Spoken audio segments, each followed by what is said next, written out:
case. All parties in the matter of Carney versus Valles, step forward, please. 83-year-old Juanita Carney is suing her granddaughter, 35-year-old social caseworker Josephine Valles, for car repair bills. Josephine says her grandmother repossessed the car. She's countersuing for the money she put into the vehicle. Miss Carney, the defendant is your granddaughter. Yes, she is. You co-signed a loan for your granddaughter to buy a car. She did not have good enough credit to take out a loan herself.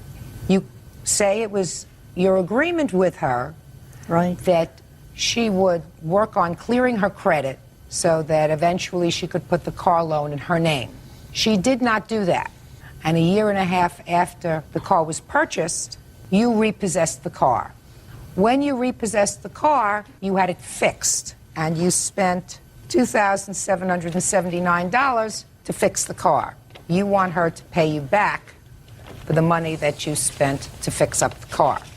Your granddaughter is countersuing. She wants you to reimburse her for the down payment that she put on the car, which was $1,500, and for all the payments that she made on the car during the time that she had the car. Is that right? Yes. When was this car purchased, Miss Carney? January of '99. And when did you repossess the car? September 2000. Who maintained insurance on the car? She did, but she dropped it in June of 2000. Did you drop the insurance? Yes, I did. Why? Because she came and threatened to take the car from me. Because she wanted to take a loan out on her house, and she could not do that because my car payment was stopping her. When you dropped the insurance on the car, did you continue to drive the car? Yes. Well, you can't do that. What kind of car was it? It was a 98 Hyundai Elantra.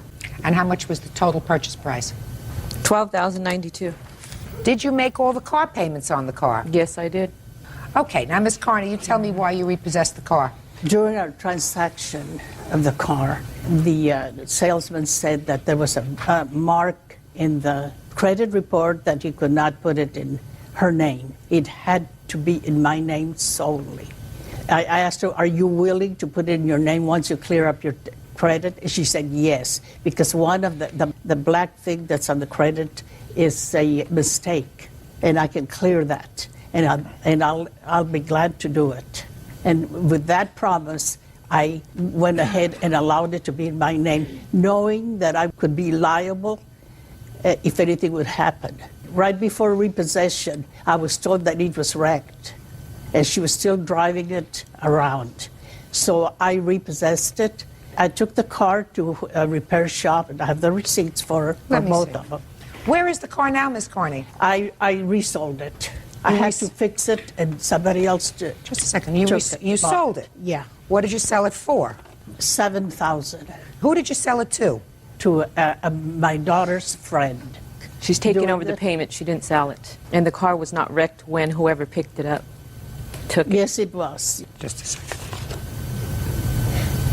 There was nothing wrong with the car when it was taken from me. Oh my God. I was at work, and when I went out, the car was gone. There was nothing wrong with the car. Do you have photographs of the car when the car was taken? No, I didn't take any. The only thing that was apparent was a broken windshield. It was cracked. But what made it so expensive is that both airbags were deflated. Your problem is that you dropped the insurance and continued to drive in the car. And if you did that, that rendered your grandmother liable. If you had an accident and hurt somebody and the car is in her name, they can take her house, they can get a judgment against her. So in my judgment, she had an absolute right, based upon the fact that you had no insurance, even though she might not have known it at the time, to take back the car. So you acted irresponsibly. So on your counterclaim, you're getting nothing. My problem is, Ms. Carney, that you took it upon yourself to gratuitously fix this car. You can't render her liable for that. And you're not going to get any money either. Do you have a car now? Yes, I do. What kind of a car do you have? A 2001 Hyundai Elantra. How'd you get it? I financed it in October of 2000. So right after your grandmother took back this car? So that you could have done what your grandmother asked Not you back to do in in June, September. I couldn't have. Well, did you call her in August and tell her you could do it? No, I did not. No. Your counterclaim's dismissed. So's your lawsuit. Your Honor, this is case number 215 on the calendar in the matter of Warner versus Reno. Parties have been sworn in, Judge. You're welcome. You may be seated. Ladies, have seats, please. Mr. Warner, you really don't know anything about this case. You are merely the owner of the car that was damaged. Is that right? Correct. And it's your granddaughter who was driving the car or the truck. Correct. So why don't you have a seat, and I'd like to see Jade Warner, please. Step up. Miss Warner, according to what I've read, you and the defendant were friends for a while, and then you had a sort of a falling out over a boy. It was your boyfriend or her boyfriend, and then it became your boyfriend. Whatever, it's nonsense. In any event, this thing culminated, according to you, when the defendant keyed your car. And you say that happened on the 19th of August. Yes. Where did it happen? It happened at Holly Kellogg's house. And what makes you think that the defendant, who denies that she did this, was involved in keying your car? At 9:55 p.m. on August 19th, Holly called me because she needed a ride home from her work. I went up there to go pick her up, and as I was walking out with Holly, Jessica was standing by my car. Okay, so you know Holly? Yes. Well, according to your answer, I read your answer, you said she was a friend of yours. Yes. Okay, continue. Okay, I was leaving Coach's, and Coach's is what? Holly's work. And Jessica was in a truck, a white truck, with her other friend, and they followed me from Holly's work to Holly's house, which is about 5 miles. As we went into Holly's house, I parked my car. We went in there. I was getting a couple of things out of Holly's room. Holly was closing her blinds. As she was looking in her blinds, she saw Jessica circle. Don't tell me what she saw. Where is Holly? Holly's right there. Step up, please. No, you can stay. Okay. Right next to her. All right, so the plaintiff picked you up from work? Correct. Drove you home? Correct. You all went inside. According to the plaintiff, you observed something when you were closing the blinds when you got Correct. into your house. What did you observe? As I was closing the blinds, I looked out my window and noticed there was a white truck and pulled up like closely to my driveway, and we have a security light outside that comes on and like a motion detector. And I looked out to see a like white truck with designs on the side. I noticed that it was the truck that Miss Reno had been riding in as they had followed me to my house from work. How do you know that they had followed you home? Did you see the truck? Yes. As I got into the car, I noticed that someone was following us closely, and I was looking behind to figure out who it was, and I noticed it was them, and I proceeded to ask Jade if they had had a problem or something, because I didn't understand why. When you said you saw it was them, did you turn around to look in a rearview mirror? I turned around and looked, and she had switched lanes, and so I saw that. I saw that it was completely those Jessica and her friend in the white truck. Okay. Now, when you got to your house, did you see the truck? Before you looked out the window, Correct. did you see the truck as you pulled into...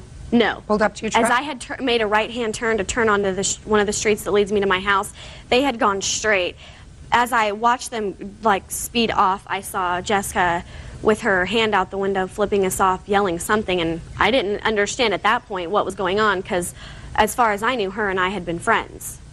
Okay. Now you're inside the house, closing your blinds. Now you're going to tell me exactly what you saw. Okay. As I look out my blinds, I see that there's the same white truck, which there was a driver in the car, which was Jessica's friend. Jessica was walking around Jade's car, and her hand was down here. And I was trying to figure out what was going on, and as I looked and glanced a little bit longer, I could see that she was keying her car. And I didn't want to walk outside, so I stayed inside and yelled for my mom, and my mom came out, and then I saw the truck speed off. Then you went outside after this. Correct. What did you observe when you went outside? There was key marks on my car. Do you have photographs? Yeah. May I see them, please? On the photographs, you can see the metal that has been, but it's clearly the 4 panels on each side of the car. Certainly is. Okay. Ms. Reno, let's hear you. Okay, I brought my friend Jessica. Don't tell me you brought your friend. You look at me. Okay, about 9:20, my friend had picked me up from my house. We went over to my friend Jason's house, and he wasn't there. His roommate had told us that he was going to Coach's to have dinner with his family and then going to Sharky's to play pool. So we went over to Coach's, and there we had seen Jade, and actually we saw her car after we came out. And I had wondered how she got in because she's not even 18. So I had asked someone that was in her car if she was coming to hang out or whatever, and how she got in because she's not 18. And she said that they were here to pick up Holly. And I was like, oh, okay, I want to see Holly because me and Holly are friends. So she came after she had said that she came outside, and Holly said hi, and we gave each other a hug, and then we proceeded on about our night. They got in their car, they left, we got in the truck, we left. We followed them to about Avenue L. They turned right, and we turned left. We proceeded to go to Sharky's, which is a pool hall, to look for my friend, and he wasn't there, and so we just proceeded to go to Jessica's house, which we were there by 10 o'clock. Now, who were you with that night? Jessica. Jessica, what's her last name? Pavovarov. Is that you? Yes, Your Honor. Step up. Do you know Holly? No, Your Honor, I don't. I met her just briefly at a party they had at their house. Do you know Jade? I met Jade before. She spent the night at our house when she was 14 years old. How long ago was that? Almost two and a half, Your Honor. Were you driving a white truck that night? Yes, I was. Does the white truck have any markings on it? It has a big dent in the side, and it has pinstriping on it. You yourself have never had a falling out with Miss Warner, No, is that right? no. But you know that Miss Reno has had some problems with her. Well, from what I knew, they were friends, and I don't know what happened between them. They just stopped hanging out. Okay. Now, you heard Holly tell me that at some point when the cars separated after she was picked up from work, that Miss Reno gestured out her car window to their car and said something. Did you hear that? No, Your Honor. What's funny is from where they live and where we live and all the way to Sharky's, it's totally the distance. We're going the opposite way. And we have a map right here that shows that it's the opposite way. And my mom was at home when we got there, and we got there, it was before even 10. So if this happened at, what, 9:55, when this supposedly happened, then there's no possible way because we were at home. Judge Judy continues in a moment. The cops went to the house, and Jade had said that Jessica had keyed Jade's car. And then we got another call, and Jessica's car had been egged with 82 eggs. That's more information than I asked for. Real cases, real people. Judge Judy. 16-year-old Jade Warner says former high school friend, 18-year-old Jessica Reno, keyed her grandfather's car. Okay. What time that evening did you get picked up at work? About 10:15. I hadn't clocked out till 10:12 that evening. And how long does it take you to get home? Takes me about 10 minutes. So you were at home by 10:30. Correct. And it's your statement that you were in your house at 10:30. Yes. Okay. I'd like to hear from your mother. That's good. Your Honor. Your last name? Pavovarov. Do you recall the evening of August 19th? Yes, I do. How do you recall that evening? Because Jessie had come home from San Diego to visit her friend, and I had gone to bed early because I was very tired, and I have a little dog that sleeps with me, and just before 10 it started barking and woke me up, and I had seen my clock on the end table, and it's a digital, but I only could see the first number, and it was 9 something. Because the first digit of the clock I could see, and I had my Bible and my book studies on my stand, and it was covering the last couple numbers. And I tried to quiet my dog down, and she wouldn't relax, so I finally got up, and the girls were in the kitchen talking and snacking. So I sat up until probably about 12 o'clock that night with them talking. So they were in, I would say, at least a couple minutes before 10. Were you contacted by the police that night? I wasn't, but I was there when Jessica Reno's mom, Pat, called the house and said the police had been at her house. I was sitting at the table with the girls when they called. And the police had asked, I believe, my address and stuff, but they never did come over. Approximately what time did you receive that phone call? 12:30. No. I don't know. I don't even know what time it was. Probably 11:30, 12. I don't know. And you stayed downstairs with them the entire evening? Yeah, until I went to bed, and it was after 12, and I finally went to bed, and then they were still up talking. Were you there when the phone call came in from Jessica's mother? Yes, I was. Did you speak to Jessica's mother? I don't think I did. Well, let me ask you this question. Clearly, when her mother called, she said something about the police wanting to speak to Jessica. Well, my daughter answered the phone. When the phone rang and it was Jessica's mom on the phone, what did she say to you? She said, I need to speak with Jessica. And I said, okay. And then Jessica started talking to her mom, and she's like, what? What are you talking about? You know? So there came a time, I assume, when Jessica got off the phone with her mom. Is that right? Mm-hmm. And did she tell you what had happened? Yes. What did she say during the course of the conversation with you about the conversation she had with her mother?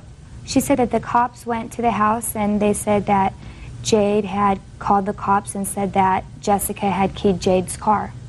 And then we got another call later saying Jessica's car had been egged with 82 eggs, and it's a coincidence that Jade's car got keyed and Jade thought it was Jessica, so all of a sudden Jessica's car got egged with 82 eggs and the house. Just a second, I'm not finished. Yes, ma'am.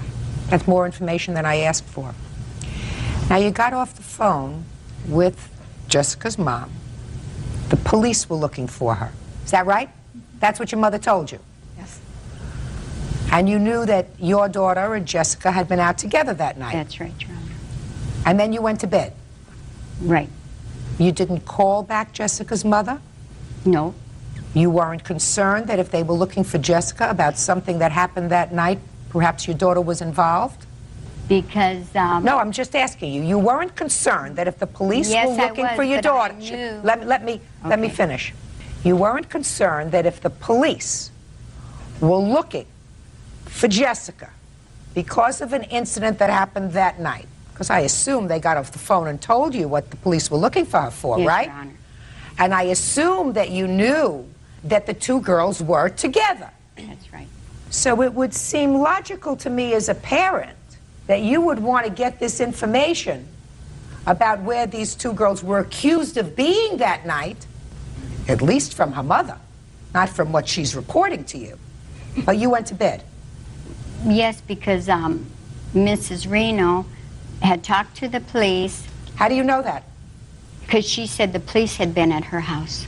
Right. Had been at her That's house. what I'm saying. But Oh, Jessica sorry. reported that to you, Right. correct? Right. Jessica's reporting all of this to you about the conversation, Right. right? Right. So Jessica's reporting about the conversation to you, and you as a parent of a young girl, knowing that they're out together that night, don't pick up the phone to call the other mother? You No. went to sleep? No, because she told Jessica the cops had been there. The incident happened after 10, and I knew the girls were at my house, so I knew they couldn't have done it. Well, then I would have picked up the phone and made a phone call to either the police or to her mother and said, that's impossible. How could they be looking for Jessica and Jessica when they were both here sitting in my kitchen having cookies and milk? Judge Judy continues in a moment. If somebody said to you, your daughter has just been accused of being involved in a crime, you wouldn't go to sleep and say, I hope somebody figures this out. I hope we have Sherlock Holmes on the case. Real cases, real people. Judge Judy. Jade Warner says former friend Jessica Reno owes for keying her grandfather's car. Okay. Now, one of my children were accused of being involved in a vandalism, and I knew that my children were sitting at the kitchen table with me, I would have called back Jessica's mother and said to her, give me the name of the police officer who just called you, because I have to call them immediately and tell them that the girls were sitting with me for the last hour and a half. Do you understand what I'm saying? Yes, Your Honor. Good. Have a seat. Let me see estimates for the damage to the car. We understanding each other? Yes, we do very well. Thank you, Your Honor. Right. Your Honor. Who wants to say something? Sure. I'm Jessica's mom. The girls were at my house, left at 9:40. We have brought a map, or 9:20, I'm sorry, of the three places they went. I don't believe that they went to the three places, madam. Your daughter does not deny the fact that she was at Coach's.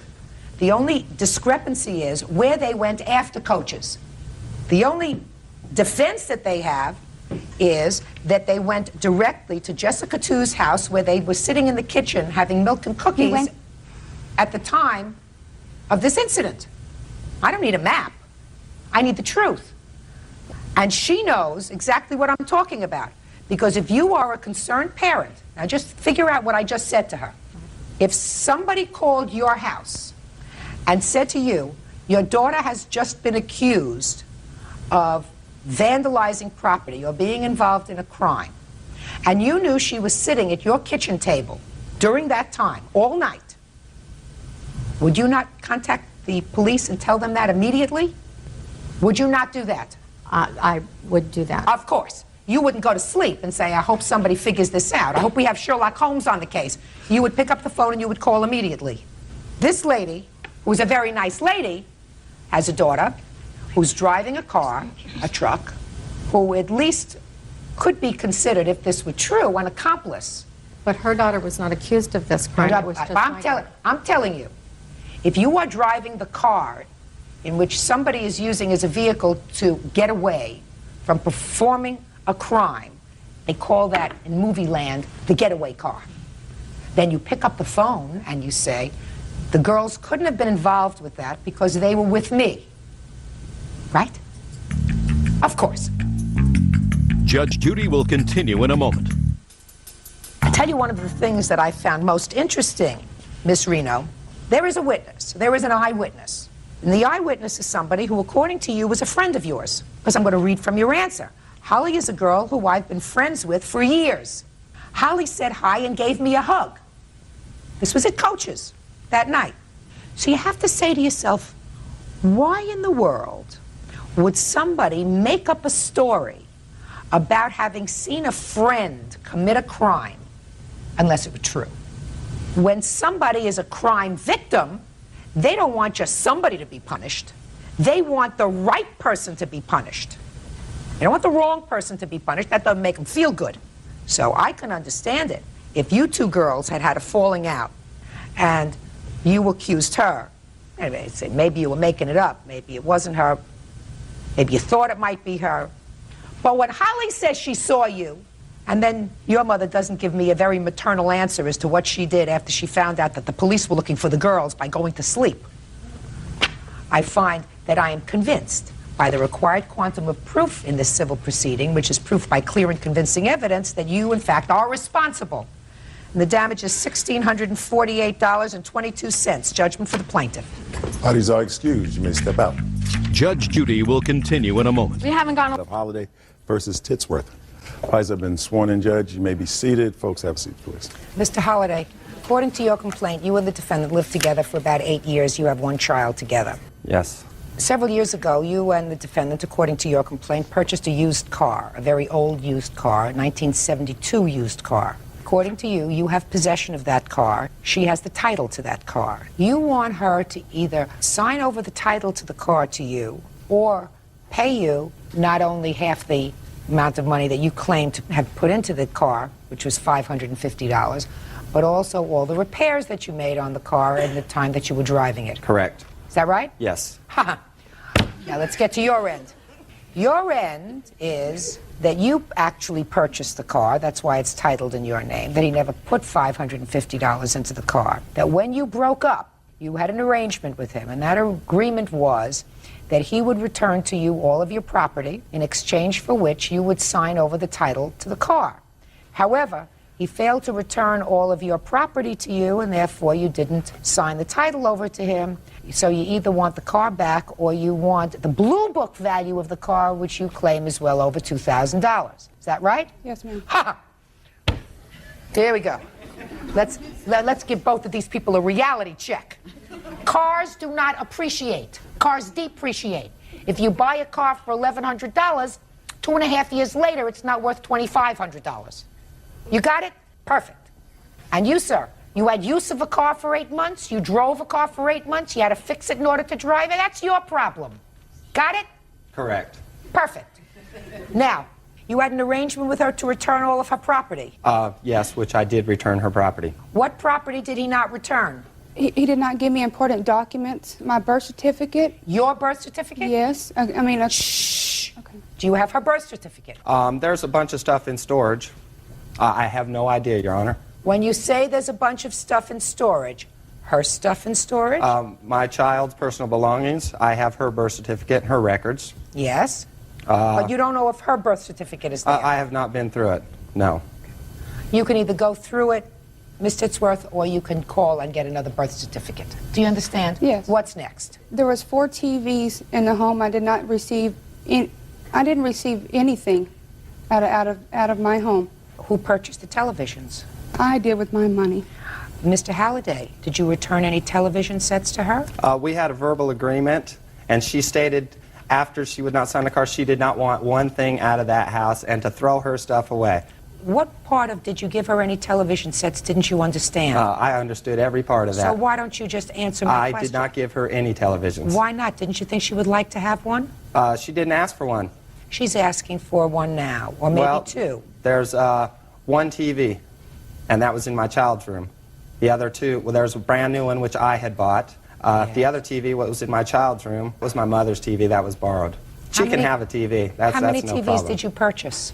Well, I purchased 3 of the TVs in my home. Do you have any proof that you did? No, because I paid cash for everything. Most of the things I had to get was from garage sales. All right. What else do you claim he didn't return to you? On my cutlery knives that I really enjoyed. I mean, there was pictures, the pictures that he did give me of my family ripped in half. Did you do that? No, ma'am, I didn't. Did you destroy them at all? No, or she would have brought that. Did you bring any of the ripped pictures? No, I didn't. Everything that he did give, I had to take it all to the dump. Now, Mr. Halliday, where were you employed in the last 5 years? I was in the Carpenters Union. We have numerous jobs. And how much did you earn in 1997? Approximately $12,000. 98. I think about 14 to 16,000. 99. 25,000. How much will you have earned this year? Roughly almost $20,000, I would guess. How much have you paid in child support, sir? We just went through our custody hearing. That's not what I'm Nothing. asking you. You paid nothing. My child was held away from me for 60 days. I had to go to court to be able to see my child. They gave me child support in November. They wanted to redo it. They just started it again. Now my child support is due. I am behind $88. And were you advised of what Mr. Halliday's child support order would be? It's supposed to be $118 a month, commencing November the 1st of 2000. $118 a month. Miss Titsworth, when Mr. Halliday and you were living together, I want you to think very hard. Did he ever do jobs, on the side jobs, paid in cash? Yes, he did a lot of side jobs. What kind of side jobs? Well, he sold drugs for many years. Shh! Up! You knew that? Yes, ma'am. That's a side job. I was talking more in terms of bookshelves, but that was far more lucrative. When did he stop selling drugs? July of 1997, once we had our child. Because you had your child? Yes, ma'am. Well, that's a good thing. Miss Titsworth, you don't want this car, do you? No, Your Honor, I don't. You have the title to the car? Let me tell you why it would be very smart to turn it over to him. He can build up parking tickets on that car. If he drives around without insurance, you might have a problem. So it would be very wise of you to sign over the title of the car and forget it. Do you understand? Yes. Let's do it. That's what I was going to explain. On my title, I did send off the application, everything for my title, to Nevada because I never received a title. When did you send it? It was sent off 1/12/2001. I even have the insurance. I still pay insurance on my car. Why are you still paying insurance on the car? Because it's still registered in my name. The car's probably not worth very much. Why don't you just have the police just go and get it and turn in the plates on it and junk it? Because I know he needed my daughter, when she did go with him, that she needed to get around. And that was when he lived by himself. Mm-hmm. Once he moved in with his mom, I mean, there's several cars there now. Is this your mother? Yes, ma'am. Good. Yes, Your Step Honor. up here, please. Miss Halliday? Yes. How many cars do you have? We have 3 cars. Good. I just changed my mind. This is what But you go. those are not mine. I don't care whose they are. They don't belong to Santa Claus, do they? No. Good. Real cases, real people. Judge Judy. Michael Holliday says his ex-girlfriend, Carrie Titsworth, won't return the title to his car. Carrie says the car is hers. Pay careful attention to me. You have to protect yourself. As soon as you get the title, you have to take the title to the police and say, he is withholding my car. You get the car. They must give it to you. You either sell it or junk it. Because, Miss Titsworth, I have no assurance that even if you sign the title over, that he is going to take that title and do anything with it, like registering the car in his own name, which would mean you would still be liable in case he had an accident without insurance. You listening to me? In case he got parking tickets of $1,000. You would be responsible. Do you understand? Yes, ma'am. So, Mr. Halliday, your application to have her sign the title over to you at this time is denied. Your application for money is denied. You drove an $1,100 car for 2 years. She's been paying the insurance on the car? Your Honor, I have insurance showing that I've had insurance since 1998 with no lapses. Here is my tax returns for 1999, the time we bought the car, $428, which I paid made $25,000 that I'd like to submit. Good. Here is when I asked for the... Did you understand what I said to you? Yes, ma'am. Here's You have proof that you paid insurance on this car? Yes. Let me see it.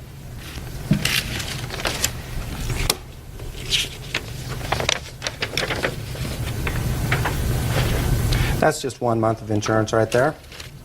Showed that I had insurance for the last 3 years. I don't care whether you have or whether you have not, sir. She has to protect herself. If someone with whom I were estranged had possession of a car that I couldn't get back, and as a result of that, I didn't know whether there was insurance on this car or not, the smart thing for me to do to protect any assets that I had was to maintain insurance. So whether you maintain insurance or not is really not the issue. The issue is she maintained insurance because she was forced to, because you have the car. She is exposed. Do you understand that? Yes, and that's... Good! We were separating our property July 31st. I have these papers, if you'd like to look at them, to sign. Sure. And also I have some papers here from a court case that her lawyer wrote me that stated that the car was my car. If you'd like to look at that. Absolutely. Okay, I just highlighted it a little bit in red. It's on the front page. They stated she saw your vehicle. Well, that indicates it was my vehicle. Just a second.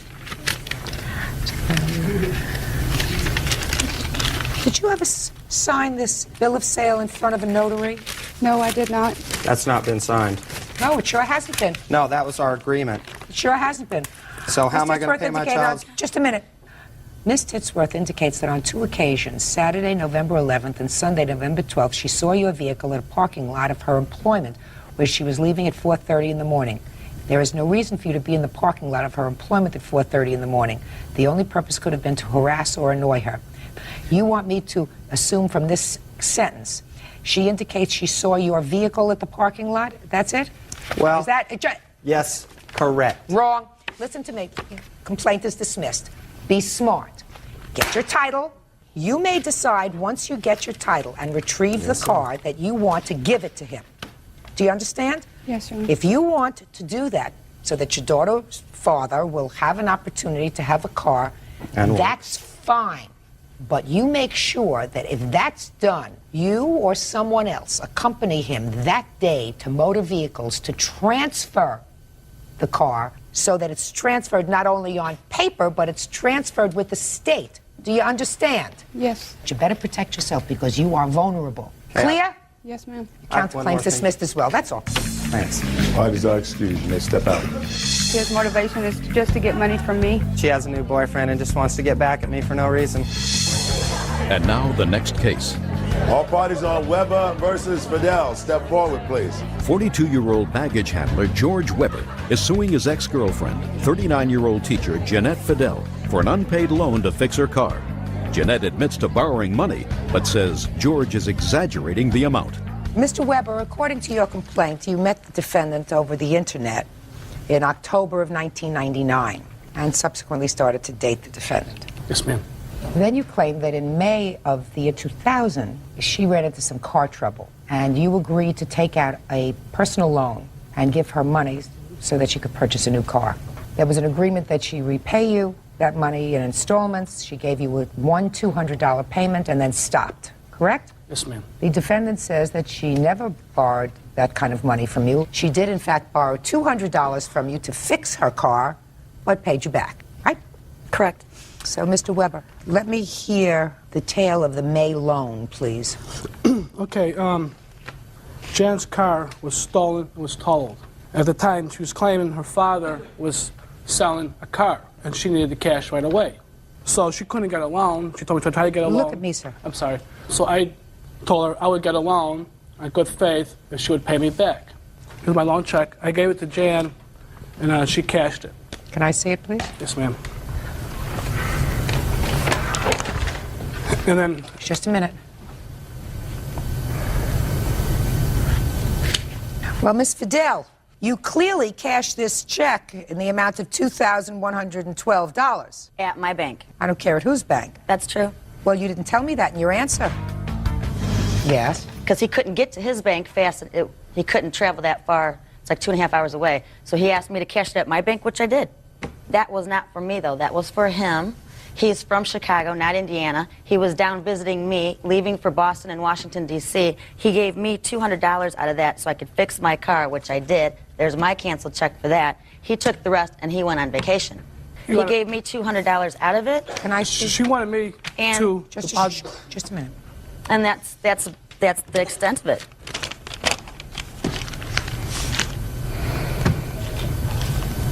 No. Your Honor, I have... Just a minute. No.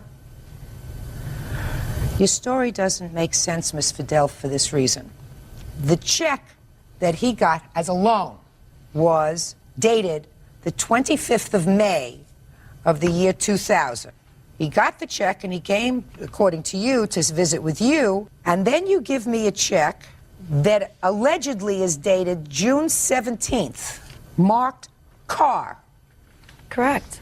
That was for the car. When he helped me fix it, was for the car, so I would know. No, ma'am, that was for a payment. I have receipt for that, too. How much after she got this check for $2,000 did your relationship terminate? I hurt my back May 20th, so relationship probably at the end of June. So, within 4 weeks of receiving this check. Right, Is that right? She terminated a relationship, right. Did there come a time, Mr. Weber, that you did go to Washington and Boston? Yes, ma'am. I work for major airlines, but that was before this all happened. You mean before this loan? Yes, ma'am, because I was on injury time. I can't fly on injury time. When did you go there? Do you remember? March. When did you injure yourself, sir? May 20th? Yes, ma'am. What kind of injury did you have? I had a back injury. How did you get to her house on May 25th in order to cash this check? I drove, which is 60 miles from my house. So your back wasn't bad enough so you couldn't drive? Well, I drove. I was in a lot of pain driving. I'm sorry. But you drove? Yes, ma'am. Because I cared for her. I wanted to see her. What kind of work do you do at the airlines? Baggage handler. So you got to pick up heavy bags? Yes, ma'am. Okay. And when you travel the airlines, sir, do you travel at a reduced rate? Service charge, ma'am. Just a service charge? Yes, ma'am. And you wouldn't be foolish enough to travel the airline across the country when you're putting in for some sort of back-related injury because of the airline. That would be pretty stupid, wouldn't it? Yes, ma'am. Sure it would be. You understand, Miss Fidel? He wouldn't go to Washington and Boston at a time when he's saying he can't move to his job. Right? So I have to deal with proof, and I have to figure out which of the two of you is not telling me the truth. Miss Fidel, I choose you. Because that's what the proof is. The proof is that you did, in fact, cash this check. You return $200 of that money in a check that's marked car. It's not marked car repair. It's just marked car. So that's $1,812 she owes you. Is that right? Without interest, yes, ma'am. What's the interest rate? That was 37.9%. And the reason What? yes, ma'am, the reason I got that loan... 37%? Yes, ma'am, I have it right here. At that time, because she needed the check right away because the car was going fast. But The car to her father was going fast? Yeah, she said that her father was selling somebody else. The title. She said somebody else was going to buy the car, I so didn't she even wanted the money get really the fast. car till But October. I refinanced the loan through my credit union, and the interest rate is only 13%. And it was I didn't have to pay my father anything for that car. Oh, I don't care whether you had to pay your father for the car or it's right not. there, I don't so care. I that's don't know what you did with the money, but I believe have that the he money. gave you the money. Okay. You claim that you needed the $200 in order to repair the car that you were currently driving. Is that correct? Correct. Show me the bill. That I didn't bring. That was your defense. Your defense your defense was you needed the $200 to fix the car that you were currently driving. That is your entire defense. So one would assume that you would have brought me a bill from a car repair shop in the amount of approximately $200. Who are you? I'm her brother. I'm the one that fixed the car. You're the one that fixed the car. Yes, I am. Bull. Judgment for the plaintiff in the amount of $2,000, which to me covers appropriate interest. That's all. Why does that excuse? You may step out. Vasquez versus Ricard. Parties have been sworn in, Judge. You may be seated. Sir, have a seat, please. Ms. Vasquez, according to your complaint, the defendant, who is the former wife of your present husband, assaulted you. Yes, ma'am. And she did this when you and your husband were returning the children after a period of visitation that you had with the children. Tell me what happened. Well, as you already know, we had vacation with the children and we brought them back. I was unloading bike pieces that were in the car. My husband went upstairs, brought the first load up, and the children as well. And how old are the children? At the present time, they're 6 and 11. Okay. And during the vacation, the youngest was 5 years old. I had to spank her on the bum. One time, I was combing her hair out. I pulled a nap, and she started kicking at me. So I spanked her on the bum, and I sent her to her dad. A little while later, we talked about it. Till this day right now, she doesn't even remember if you asked her. So I look up. I'm taking the stuff out. Miss Ricard's in my face, calling me names. Within a blink of an eye, she attacked me. She grabbed my hair and continued to like swing. At that point, my husband tried to get in the middle, but as I said, her hand was caught in my hair, and she's a strong woman. So, and I was pregnant. How much pregnant were you? 5 months. That was the first time we ever met face to face, actually. She grabbed my glasses off my face, and she tore my dress and started kicking. She kept kicking and kicking, and she finally got me. She got me on this side. I was 5 months pregnant, and she knew. She's like, you don't even know who your father of the baby is. I hope you lose your baby. And this is all happening in front of the children. She threw rocks at me. Were you injured other than being struck in the stomach? I had a scratch over here and a bruise on my side. Did you see a doctor? I went to after that whole mess, I went to the precinct. And at the precinct, they called me an EMS, emergency service, and they checked me there. At that time, I was cramping and spotting, and it was because of that. Can I see the police report? Sure. With that, I hand you the immediate order of protection they gave me. Did you have a hearing on this application for an order of protection?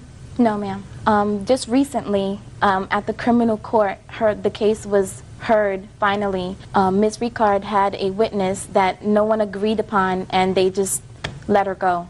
So what happened with that case? It was ultimately dismissed? Yes. Also because the judge did not want to get involved in the family issues. There are a lot of family issues involved here. This matter was ultimately heard in the criminal court? Yes. On charge of assault. Was there a trial? Yes, there was a trial. Was it a jury or a non-jury trial? Non-jury. Okay, let me hear your version of the events, Ms. Ricard. My children came upstairs. I asked them how they were doing, but when they came through the door, I saw that my children had their hair cut and chemicals were put in their hair. It was relaxed. They came in, they said they had a good time. My little one said, "Mommy, she hit me." I said, "She hit you?" She said, "Yeah." I said, even after last weekend when I told her, don't put her hands on you or don't hit them with a comb, like my oldest one had told me the weekend before when I spoke to her on the phone, because she had been doing their hair and they didn't want her to do with their hair. So I went downstairs and I asked her, "What is this I hear about you hitting my kid?" She says, "I didn't hit your kid." I said, "Tiffany, did she hit you?" Tiffany said, "Yes." I said, "But on the phone last week when you picked up the other line, I told you not to touch my children." "I didn't touch your children, and you should teach your children more respect, and they don't have no manners." She stepped back, she took off her glasses and her sandals, threw her sandals at me, and stepped forward, and you should learn how to tell your children the truth and right things. And when she put her hand in my face, I defended myself by trying to push her away, and we got into a tussle. My neighbor and another neighbor from across the street. Don't tell me who saw anything, madam, if they're not here. Oh, okay. Well, I have his affidavit. I'm not interested in an affidavit. Okay. I'm interested in Well, witnesses and common sense. People around, neighbors broke it up, and I went upstairs. Who do the children live with now? Me. They live with Anthony Polite. They live with myself and my husband. And how long have the children been living with you? Since August 30th. Was that as a result of a court order? Yes, ma'am. I have all the papers. I'd like to see them. This is their order of protection on their mother, and this is the order. Can I see it, please?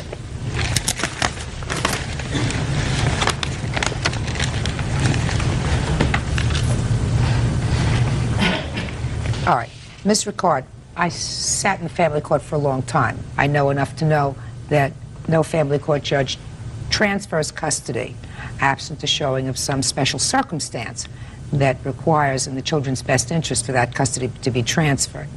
I'm not going into that now. What I am going to tell you is I think that A, you didn't like her to begin with, even though you had never met her, but must have known from your children that she was pregnant and that she was going to soon marry your former husband. I assume you were not remarried at the time. Is that right?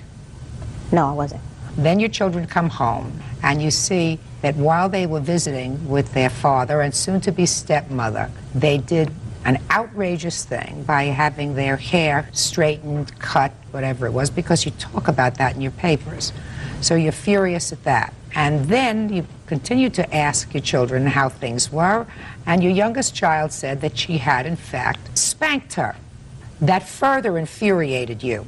You come down there in a fury. You didn't approach her and say, could you please tell me what happened when you were there? I told you not to put your hands on her. You came down in a fury. They had usurped, in your judgment, maternal right and permed the hair, cut the hair, aside from the fact that you probably have a whole history with this man if there is a custody battle ongoing for years anyway. So you are not a happy camper, and you lost your temper. That's what happened. And you lost your temper and you assaulted her. No, that's not what happened. Oh, yes, I believe that because she wasn't angry with you. She wasn't angry with you. I have a statement here where she told the judge, Anthony, her husband, told the criminal judge that she was mimicking me before I even got downstairs. You have the transcript? Yes, I have the entire transcript. I want the whole transcript. You want the whole Oh, yeah. I can even give you pages where these things occur. No, I don't do pages. Oh, have the whole thing. That's fine. To look at. Now, you can direct me sure, no to problem. the pages when I ask you for them. Okay, page 28. Just a second. Are you a police officer? School safety agent, a peace officer. I have too much to lose to assault her for anything. Do you have any other paperwork from the family court? Sure, I have a statement that says she's not to be left alone with my children. No, I'd like to see everything that you have. Sure. Your Honor, that's because she lied. I don't. Page 71 in the transcript you have? No, I don't have a full transcript. There is another half, but that I don't have in my possession.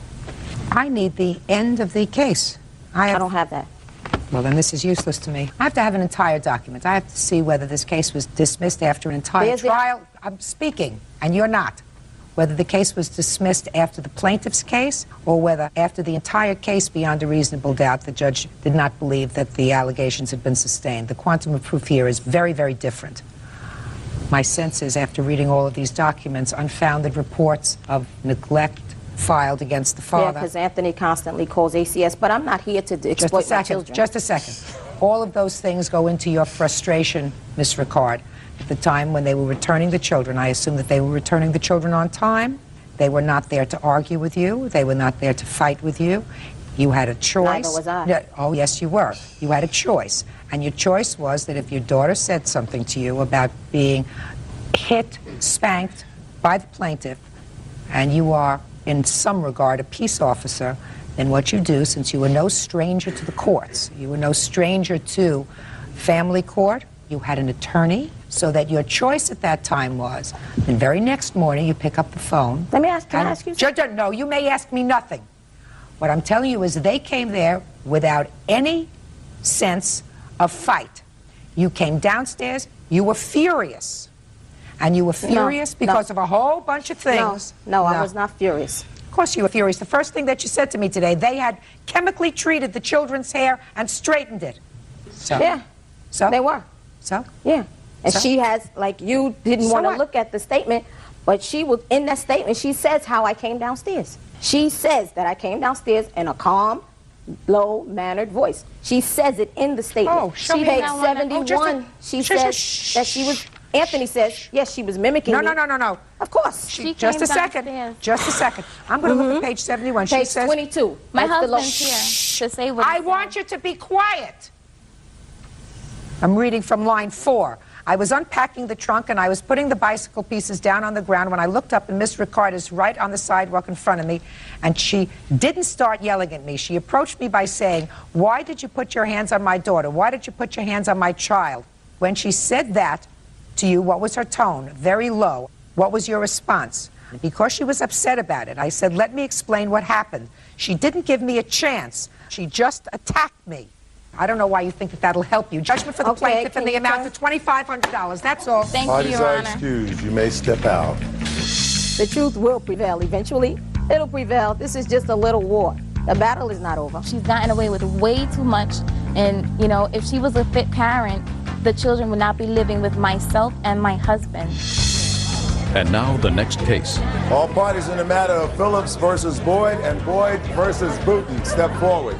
24-year-old bus driver Latasha Phillips is suing former friend, 23-year-old cashier Danielle Boyd, for giving her personal information to police when she received a ticket. Danielle has a separate lawsuit against her own witness, Shanika Booton. Danielle says Shanika was the one who actually gave the information. Miss Boyd,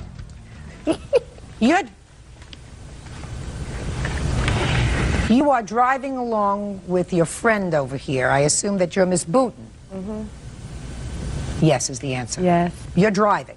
You get pulled over by the police. You had no driver's license. So when the police said to you, "Can I see your driver's license and registration?" you said what? I gave him Latasha Phillips' name. And you got a ticket. Right. For what? With no insurance. What else? You don't get stopped for no insurance because the police don't know you have no insurance when they stop your car. What was your car stopped for? I had a busted windshield. That's an answer. Danielle has a separate lawsuit against her own witness, Shanika Booton. Danielle says Shanika was the one who actually gave the information. So you gave her name to the police. You said, "I don't have my license, but this is my name"? Speak. Right. Did I say anything that was funny to you? Not so far. Could you get your act together, please? Excuse me. You also gave her date of birth. I didn't know her date of birth until she gave it to me. So Miss Booton over here gave you Miss Phillips' date of birth to complete the lie that you told to the police, correct? Yes, ma'am. Miss Phillips, at this time you're home making matzo ball soup for your family, right? Yes. And you know nothing about this? No, ma'am. You find out that you've been issued this citation. Did you get something in the mail? No, ma'am. Well, how did you find out about it? Because Shanika, that's my cousin right there. Yeah. And this her best friend. They was mad at each other. So Shanika called one of my other cousins and told her to tell me that Kunta used my name. So what did you do? I called the DMV and I got the citation number. Then I called the court to find out why she got pulled over and what day it happened and stuff. And then they start sending me papers in the mail from the collection agency. Let me see your papers. This from the collection agency, and this from the DMV. And the collection agency saying that they put a hold on my license, and the DMV said that they was going to suspend my license if I didn't clear it up. And that's now, the your only particular problem is you were on maternity leave from your job as a bus driver. Yes, ma'am. And you couldn't go back to work for a period of time because your license was suspended. Yes, it's on hold. On hold for a period of time. Yes, ma'am. How long were you out of work? I was supposed to go back from October 10th, from October 10th till now. And you haven't been able to clear this up? I just went to court on the 30th for this ticket to get the paper saying that I didn't do it. And how much do you earn a month? $18.06. Your defense is it's her fault, right? Yes. Because if she hadn't given you the date of birth, I wouldn't have told the police, right?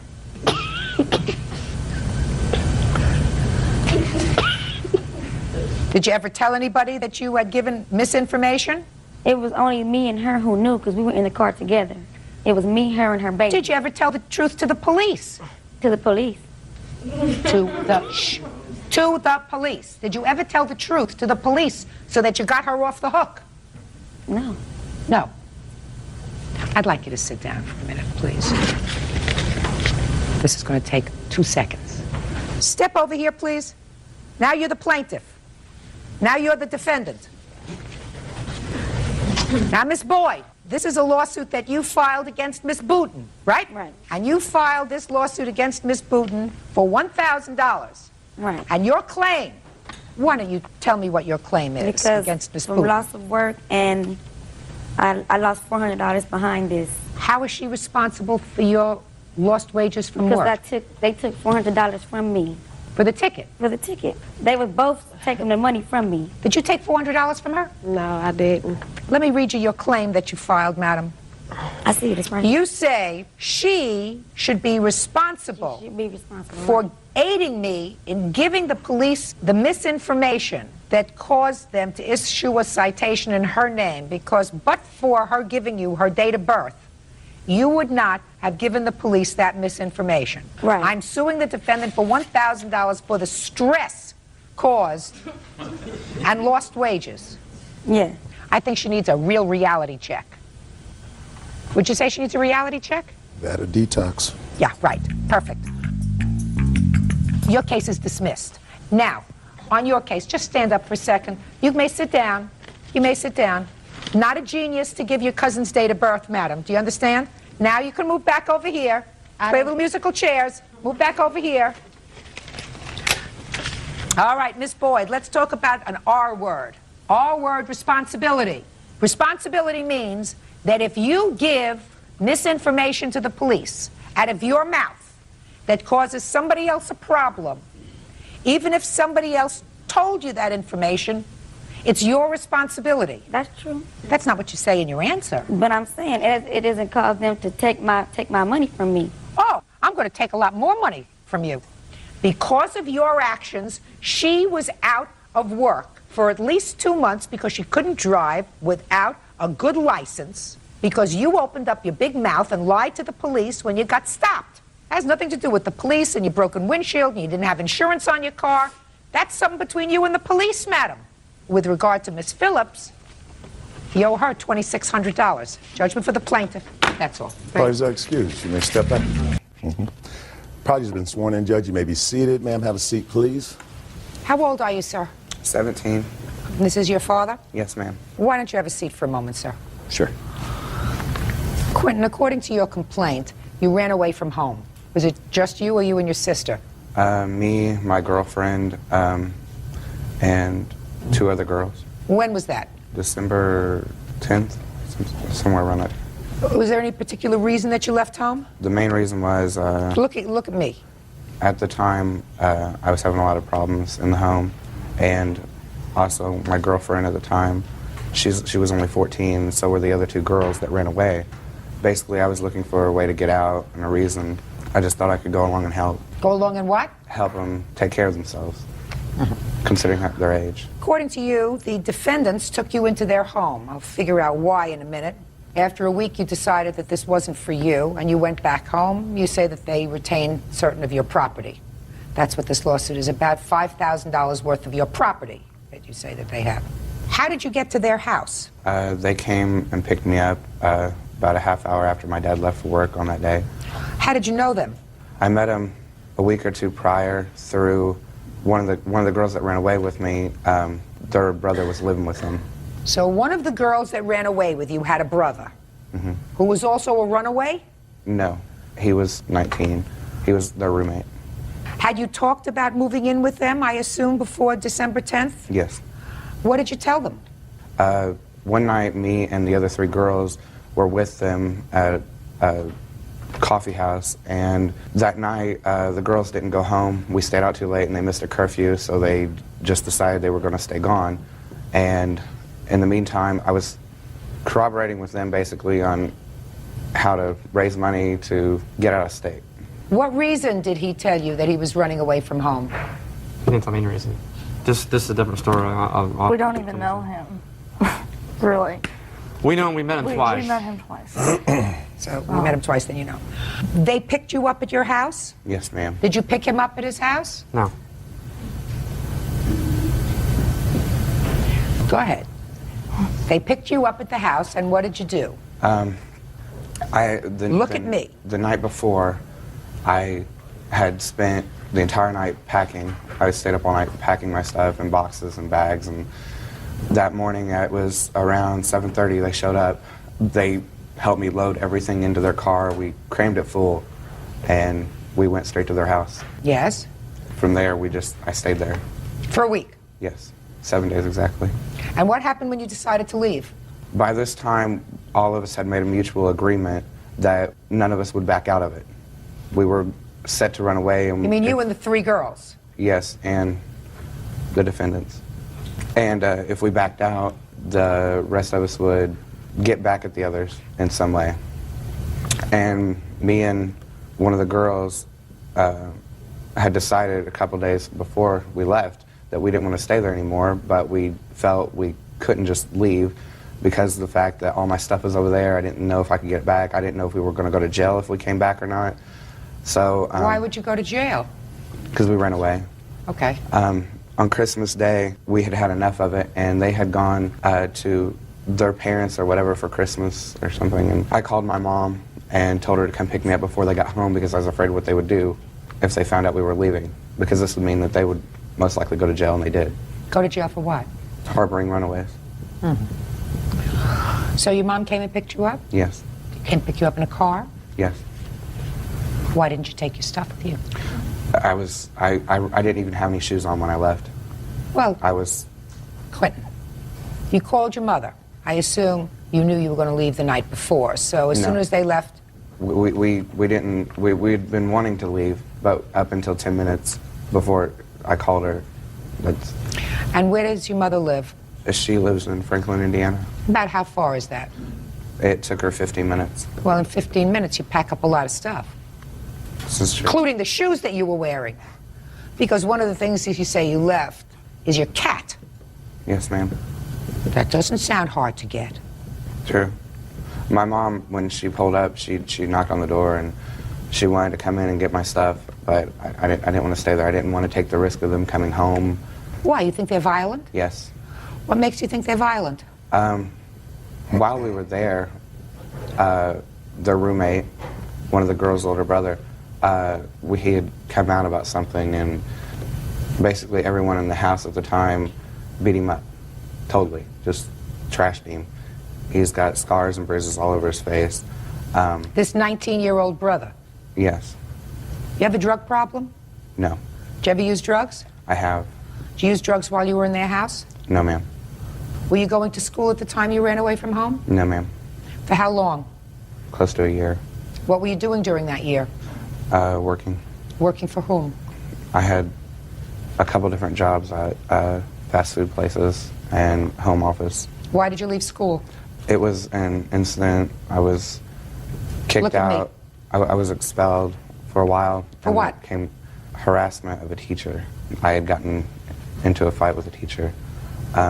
When it came time for me to go back, my parents and I just decided I would drop out and start GED classes. That way I Is that could the work. first time that you had been in trouble in school? That was the only time I've ever been in trouble. What kind of harassment of the teacher? Threats. Threats? On Yeah. the phone? No. In school? Yeah. Ever outside of school? No. You two were married? Yes. Yes. How old are you? I'm 19. 22. What makes you take in runaways into your house? We didn't take any runaways. We did not. Judge Judy continues in a moment. The next thing we know, we got a cop knocking at the door. Now, you were arrested for kidnapping? No, we're arrested for contributing to the delinquency of a minor. And later today, Did you consent to a restraining order? I consented to it. The only reason Yes, I don't care why. real cases, real people. Judge Judy. 17-year-old Quentin Pemberton says when he ran away from home, he lived with Damon and Loretta May. He's suing for the return of his belongings. Let me hear what happened. Okay, it all boils down to at the coffee shop they met, he made passes at my husband. Damon told him to back off. He gave our roommate, we do have a keyboard of his, but on that day that we were down there at Big Daddy's, he gave a keyboard to our roommate, our ex-roommate, to pawn. He said get at least $100 out of it. And he gave it to him to pawn. He gave the keyboard to this 19-year-old roommate? He's 18, actually. Your Or Honor, he never had 18-year-old his roommate? hands on it. Yes, and he asked him to take it to the pawn shop and pawn it. Was it pawned? No, no. Where is it? They wouldn't let us bring it here. But you have the keyboard? Yes. You say that you never went to his house to pick him up? No. Never did? No.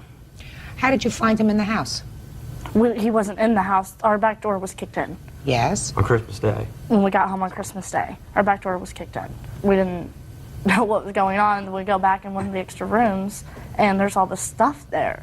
It's like we didn't know where the stuff came from. The next thing we know, we've got a cop knocking at the door saying that we kidnapped kids. Just a second. Are you saying they never lived with you for a week? No, no. I babysat my roommate's sister, younger sister, her younger brother's New Year's. Okay, all this supposedly happened before Christmas. New Year's, I babysat for my roommate's mom, and one of the girls, she was one of the runaways. Now, why would she allow her to come over to my home if we kidnapped them or... Now, you were arrested for kidnapping? No, we're arrested for contributing to the delinquency of a minor.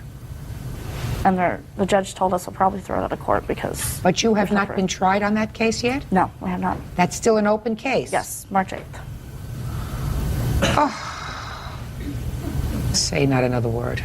I'm going to handle this very, very easily today. I cannot continue with this case. Mr. and Mrs. May are currently, I assume, under indictment for contributing to the delinquency of a minor. Rather serious charge for which there could be serious consequences. You understand that? Yes. I see that you do, in fact, have certain property that you say belongs to the plaintiff. Yes. Let's do this. That property is going to be retained for a moment after this court hearing is concluded. I'm directing you to go outside, call your attorney, see if there is any reason why you should not turn over that property to him or whether it should be retained as evidence. If your lawyer says you don't need it, turn it over to him. Okay. The keyboard you can pick up. Okay. Anything else of any size that you have in your house that belongs to him? There's like a little Sony boombox, a bag of stuff, like clothes and stuff in it. Cat. His cat, a black cat. Cat's still okay? Oh, yeah, I've been feeding it, taking care of it. Okay. So the cat goes back. That's fine. Fine. You want to pick that stuff up within 3 days? There was other items too there. I don't care. Okay. I really don't care. Your Honor. Okay. Sure. You know, I have a feeling somewhere in between these two stories there's a piece of truth. Unfortunately, I can't go into it now because they Your are Honor. currently I understand. under an indictment. So I can't go into it. Your son's no bargain. Just understand that. I understand that. Very good. So if he lost a couple of CDs, that's too bad. Your Honor, So I had be it. $6,000 worth of CDs. I feel very sorry for you, sir. I feel very sorry for you. I want to tell you something. You know that I don't believe the whole story that you told me? Little pieces of it maybe, but I don't believe this whole story that you just told me. We understand each other? Yes, ma'am. And if that costs you a couple of bucks in CDs, be happy you're getting your cat back. All right. That goes back to him after you speak to your lawyer. If you speak to your lawyer has no problem with you turning over to the plaintiff's father the other items that you have in the house, including the keyboard and the boombox and any clothes and any CDs that he may have there. Just give it all to him, get it out of your house. He'll be very, very happy to get it out of your house. I assume your lawyer will have no problem with that. You understand? Perfect. Goodbye. Parties are excused. You may step out. We all were over there. We all ran away over there. I just like to say that anyone who wants to run away, it's not worth it because you lose out in the end anyway. He never lived in our home. And I mean, I don't promote runaways. My plan is to open up a group home for kids with troubles, not take them in, you know, and hide them. And now the next case. All parties on Zara versus Duteau. Step forward, please. 43-year-old retired nurse Carrie Zer is suing her ex-boyfriend, 47-year-old Monsieur Gerard Duteau, for selling her wicker patio furniture. Ms. Zer, according to what I've read, you and the defendant had a brief relationship about 3 years ago. Yes, ma'am. You were married at the time. You left your husband with some things into storage, briefly moved in with the defendant, and one of the things you did not put in storage was a wicker patio set. Yes, ma'am. There came a time when you left the defendant's home, you left the patio set there, and now you want him to pay you what you consider is fair market value for this antique rattan patio set, which is $500. He sold it for 30 bucks. When did you move this patio set into the defendant's home? It was in October 1998, approximately October, November. 1998? Yes. And how long did you stay there? 3 weeks, ma'am. So you were out of there by November? Yes, ma'am. Now, when you left his home, where did you go? I went I was, for the next 5 months, living either in the pediatrics unit or at my daughter's home or at my ex-husband's spare bedroom. My grandson was dying. What kind of conversation did you have with him about this patio set? When I moved out of Gerard's, he said it was fine that I left it there and could store it there until I got a home of my own, which I didn't intend to do until the situation with my grandson was resolved, and I thought that that might be 6 months to a year, and he was agreeable to that. Did he say that to you? Yes, ma'am, he did. You had the conversation with him that it might not be 6 months yes, to a ma'am. year? I told him that I thought it would be 6 months to a year. These children typically live and die before the second year, and I told him I thought it would be 6 months to a year. After you left his house, did you in fact call him periodically? I called him twice, and once was to get a phone number for a dentist, and he did not return my phone calls. I went to the Sufi dancing where he plays guitar on Friday nights and told him I needed the phone number because I had a tooth broken. And I had also intended to talk to him to see how the patio furniture Don't was that ask night. what you intended. Right. You didn't discuss it with him. The patio furniture that night? No, never got there. He became angry with me. Okay. So when was the next time you contacted him about the patio furniture? March. March of 2000? Yes, ma'am. I approached him publicly. His new girlfriend, the lady sitting here, was there that night, and I told him I had moved to a home now, and I'd like to get my patio furniture. And Gerard told me he sold it, just flat out said he sold it. So from November of 1998 yes, ma'am, until March of 2000, you never had a conversation with him about the patio furniture? Yes, ma'am. I did have a conversation with him, the one I told you about, where I talked to him the night I went and asked him about getting my dentist's telephone number. I sat on the patio furniture that night, but he became angry. I didn't. You talk did to him. not listen to me. Yes, ma'am. Ms. Zur. Yes. You told me that you went to talk to him about getting the phone number for a dentist. Yes. But that you did not talk about the patio furniture. No. So what I'm asking sorry. you is, am I Yes. correct Yes, that you are. between November of 1998 yes. and March of 2000, yes, ma'am, you did not have any conversation with him about the patio furniture? No, I apologize. You're correct. We did not discuss it that night, no. Okay. When did you sell the patio furniture? It was the first weekend in May of last year, 2000. She said she spoke to you in March of 2000. I remember it's the first weekend in May because that's when we have a park-wide garage sale. Could it have been in May instead of March? That could have been, yes. It could have been May. Could have been, yes. 2000. So he actually held on to this property longer than the agreed time. Is that right? No, ma'am. The understanding that I had was that my grandson is dying. These children die before 2 years old. I expect him to die within 6 months to a year, and then I'm going to get a home. Okay. That was the understanding. Let me ask you this question. I know that this is difficult, Miss Sir. Did your grandson survive the illness? No, ma'am, he did not. When did he pass away? He died in March of 1999. Well, if he died in March of 1999, it was more than a year after that that you called to reclaim this property. Yes, ma'am. And in the meantime, Gerard had filed a restraining order. I did, and I didn't even realize he had the patio furniture in the aftermath. I didn't even remember. Miss Sir. Yes, ma'am. I know that you probably, in the past couple of years in your life, have had a lot of pain. And sometimes it's very easy to transfer pain to something else. To get May I make a comment, Your Honor? Sure, you can. Gerard Duteau knew how much I loved that furniture. If you loved that furniture, you should have taken better care of it. You didn't even realize that he had the patio furniture. What is it that brings you to court now, Miss Sir? Because sometime last winter, when I went to my storage and was thinking of getting the home and started looking through things, then it occurred to me he had it, and that's when I approached him about it. You didn't speak to him about it? Not right off the bat, no, I didn't. You didn't speak to him at all about it then? I was cut off from communicating with him, Your Honor. He had a restraining order. It was very difficult. Did you have a lawyer representing you with no, a ma'am, restraining I did not. order? Shh. Did you consent to a restraining order? I consented to it. The only reason yes, I don't did. care why. You consented to the restraining order? Yes. That was in what year? 99, November. So in November of 1999, 1 year after you left the furniture there, there Yes. must have been a basis for him requesting a restraining order, but there was no mention when you appeared before a judge and consented to the Yes. restraining order. Yes, ma'am, you're right. You could have said to the judge, I don't mind consenting to this restraining order, but I want my furniture back that's in his house. Yes. Could have said that. You didn't. Your case is dismissed. That's all. Parties are excused. Parties have been sworn in, Judge. You may be seated. Ladies, have seats, please. All right. You're Mr. Stover. Yes, ma'am. Who's April? My cousin right there. Could you step up, April, because you're very much involved with this sad tale that I really tried very hard to organize with limited success. But from what I gather, you and your cousin were out for an evening.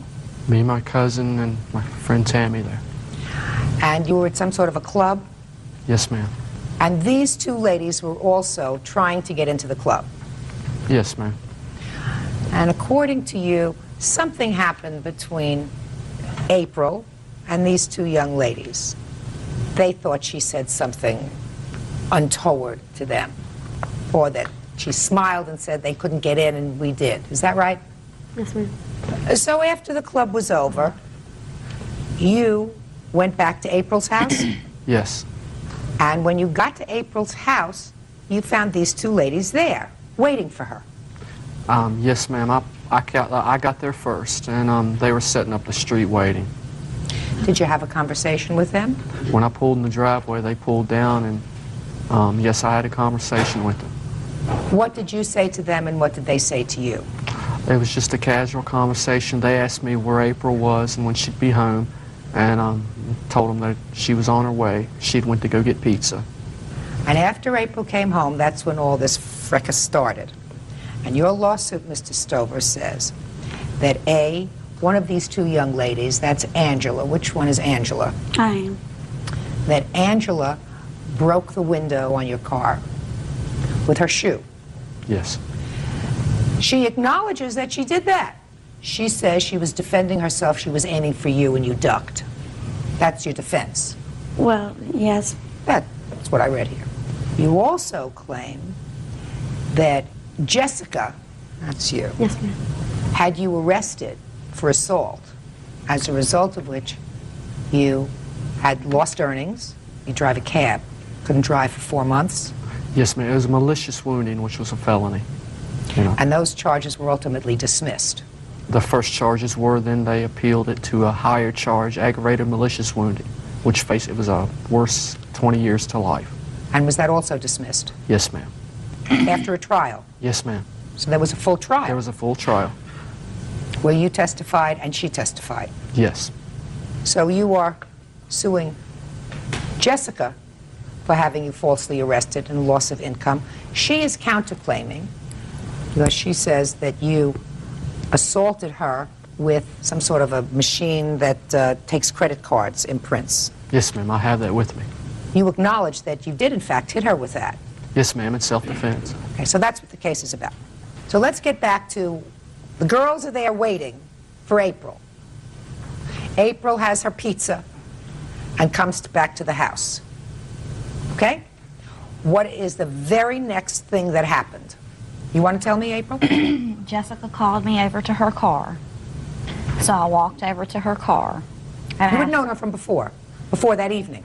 Yeah. As far as I knew, we were friends. We had talked every time we'd seen each other out. We had talked to each other. Okay. So she called you over to her car? Yes. I walked over to her car, asked her what was going on.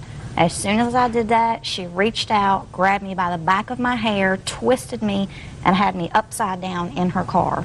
The top of my head was in her lap. Okay. And then what happened? I asked her what was going on.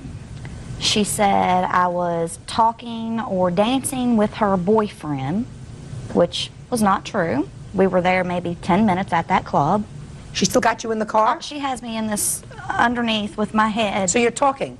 Yeah, I was trying to talk nice and calm to her, and I thought we were friends at that time, Okay, well, clearly at that time she didn't want to be your friend. Evidently not. So what happened? I just kept asking her why she was doing it, and I yelled for Steve. I was like, Steve, come over here and tell her what we did. So Steve eventually comes over. And what happened, Steve, when you walked over? Well, when she first hollered for me, I didn't know what was going on. I didn't realize the seriousness of it. And then I eventually went over there and seen what was going on. And we both were trying to reason with Jessica. We told her whatever we did, if we laughed at you, we were sorry. And that's when Angie got out of the other side. Who was driving? Angie. Go ahead. And she got out. And when she come out, she had a lock blade knife, and she brandished it to Brad and myself. And it pretty much scared us right bad. Then she got back in the driver's side, and as far as I could see, she folded the knife up and put it in the middle console. So that's when I was worried for her, because the way her head was in the car, you know, I was... Her head was still in the car? Yes, her head was still in... I was thinking the worst, you know, she could have got cut or anything. So I did what I had to do. I beat down on Jessica's arms and got April's hair loose. And she fell back onto the ground. Then they got mad because I'd got her loose. They chased me to my truck. Jessica was first chasing me, and I was running to my truck trying to get to the phone so I could call the police. And I didn't know who had the knife at the time. So I used to work for a frozen food company selling frozen food, so I had a credit card machine. And I grabbed the first thing I could out of my truck, and I've got the credit card machine here if you'd like to see it. I would. Okay. This is the credit. Gotcha. That's the credit card machine. I grabbed it out of the truck. I swung it around just wildly, not knowing, just trying to protect myself because I thought she had the knife with her. I didn't know who had the knife. That's when she got flattened on the ground, and then Who got flattened? Jessica knocked her down. Got flattened. I got into the truck, and Angie was still on her way to the truck. I locked the door. I was on the phone with the state police, and that's when she took this shoe and smashed the side window out of my truck. It shattered it. And it's like they ran off. They said they were going to get reinforcements. I was on the phone with the state police. They were connecting me with the Roanoke City police. Judge Judy continues in a moment. I got hit as soon as I stepped in the grass. Why did you step in the grass for? Why didn't you stay in the car? I got out to check on her. That my fault. Caused your broken face. That sometimes happens to bullies. Bullies sometimes get the short end of the stick. Real cases, real people. Judge Judy. Steve Stover says he was acting in self-defense when he hit Jessica Shibley in the face with a credit card machine. He claims that Jessica had him falsely prosecuted. Jessica is countersuing for her injuries. Now, as a result of this, Jessica, you suffered some very serious injury. Yes, ma'am. And when you suffered this serious injury, you were right near his truck. Actually, I just stepped out of the car. You were right near his truck?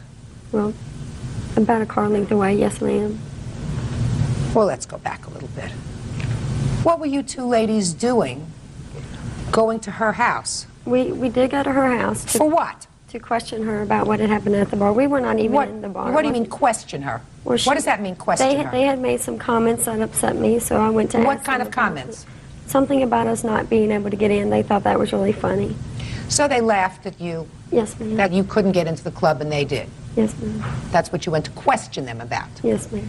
Where had you been before that evening? We had just been out and about. What do you mean out and about? What does that mean, out and We about? had been downtown. In Downtown our where? Local places where we live, downtown Roanoke. Some different nightclubs and things down there. All right, so you'd been to some clubs that evening? Yes, ma'am. How many clubs had you been to that evening? We just rode, we didn't even go in one downtown. We had stopped at a little place on Williamson Road before we proceeded to go to the one they were at. Okay. So then you go to April's house to discuss with her. Yes, ma'am. Her laughing at you. Yes, ma'am. And who grabbed her in a headlock? She wasn't in a headlock. Who grabbed her in a headlock and grabbed her By hair? the back of the hair after she stuck her head in the car. She stuck her head in the car Yes, to talk to you? When she come to the car, she stuck her head in the car. And what did she say? She basically asked me what I wanted, and that's when I did grab her by the back of the head. You grabbed her by the back of the hair. If you're sitting in the car and grabbed her by the back of the hair, then her head's in the car. Yes, ma'am. You have no right to do that. You're right. That started all the trouble. Yeah. Ended up you got your face bashed in. Yes, ma'am. That's too bad. Yeah. You think you deserve to get paid for that? I don't deserve to have to pay him. Why not? I never laid a hand on him. You started it. Two of you started it. You want to show me the picture so that I can see just how dumb you are?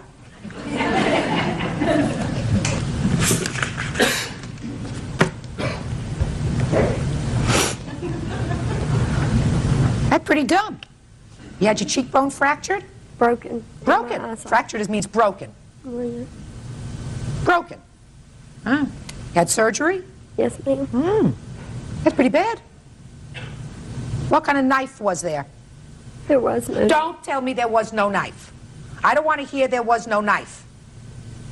Do you understand? I don't want to hear there was no knife. Now, it could have been a little knife. It could have been one of those little red knives. What do they call those? Swiss Army knives. You know. I never held a knife. I never seen a knife. Yeah. And that is after my surgery. The police would not release the other pictures before the thing. Oh, I'm sure they were terrible. Yes. Who do you have to blame for that? Steve? No! You! He was protecting his cousin. His cousin was in the house when I had gotten hit. Angela was out of Just the a car. minute. If her cousin was in the house, and you would come to speak, listen to me. If she had run into the house because her head got loose, right? And you had finished your conversation with her. Yes, ma'am. What were you doing out of the car? Because as I looked over to leave Angela, she was gone out of the car. I stepped out of the car to check on her, and that's What do you when mean check on her? What was she doing out of the car? I have no idea. All I know, as it was going on, they were yelling about guns and everything. So I look over and she's gone. I get out to make sure she's okay, and that's when I got hit. No one chased anyone. I got hit as soon as I stepped in the grass. Why did you step in the grass for? Why didn't you stay in the car? I got out to check on her. That's my That fault for cost being you a broken afraid. face. You started this trouble. I believe him when he says that there was a knife in the console of the car, that he had seen it. Oh, I believe that. So your counterclaim is dismissed. Whatever bills you had for your face, take care of them. You went over there to cause trouble that evening. There's no question in my mind that you did. And you got it. You got more trouble than you bargained for. Well, that sometimes happens to bullies. Bullies sometimes get the short end of the stick. Judge Judy continues in a moment. I didn't smash his window in. I threw my shoe. You told me in your answer, madam, that you were aiming for him. No, I threw my shoe at him, and it hit Right. What word didn't you understand that I said? Real cases, real people. Judge Judy. Steve Stover is suing Angela Morton and Jessica Shibley for having him falsely prosecuted and for smashing his windshield.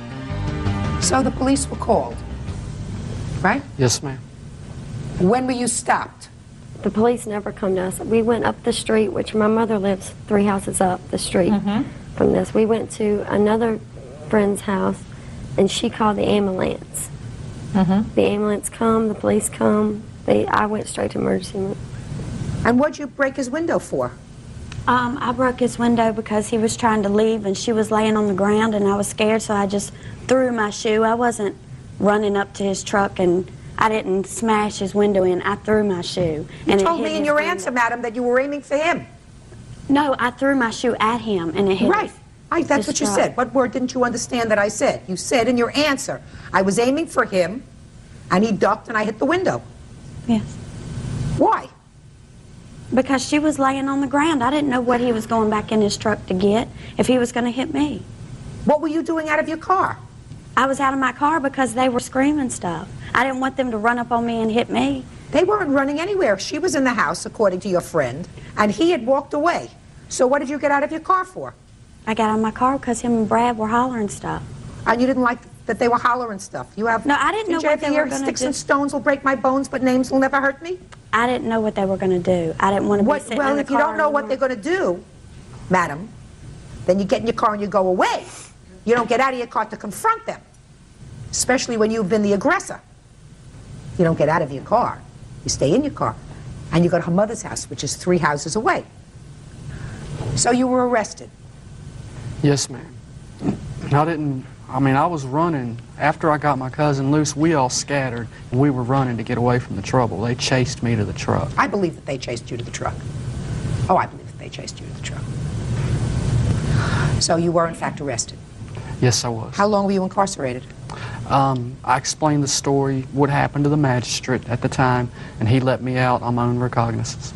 Now, why do you say you lost earnings? Okay, originally, the first charge, when it was dismissed, they brought up new charges and made it aggravated malicious wounding, and it was a felony. And the city of Roanoke will not allow you, even though I hadn't been convicted, they will not allow me to have my cab license. Now, let me ask you this question. How many witnesses testified at the criminal trial? Myself, April, Tammy, and Brad. Tammy, you were there? Yes, ma'am. Step up here, please. Do you know these two young ladies? Yes, ma'am. Did you see Jessica get hit in the face? Yes, ma'am. I saw everything. Saw everything? Yes, ma'am. I was standing right there when everything happened. I would like you to tell me how close Jessica was to the truck when she got hit in the face. She was at the door to the truck because Steve reached in and he turned around and Jessica was there because they both ran past me to get to the truck. I was standing next to the car when everybody jumped out. She wasn't a truck length away. No. Judge Judy continues in a moment. Now, did you see Steve run to the truck? I saw Steve run to the truck because April went flying. Steve immediately ran to the truck past me, right next to me. Jessica jumped out of the car, ran past me. She jumped out of the... She came barreling out of the car. I mean, she jumped out of the car. How far did she have to run to get to the truck? About a car and a half length. But she was right behind him? She was right behind him.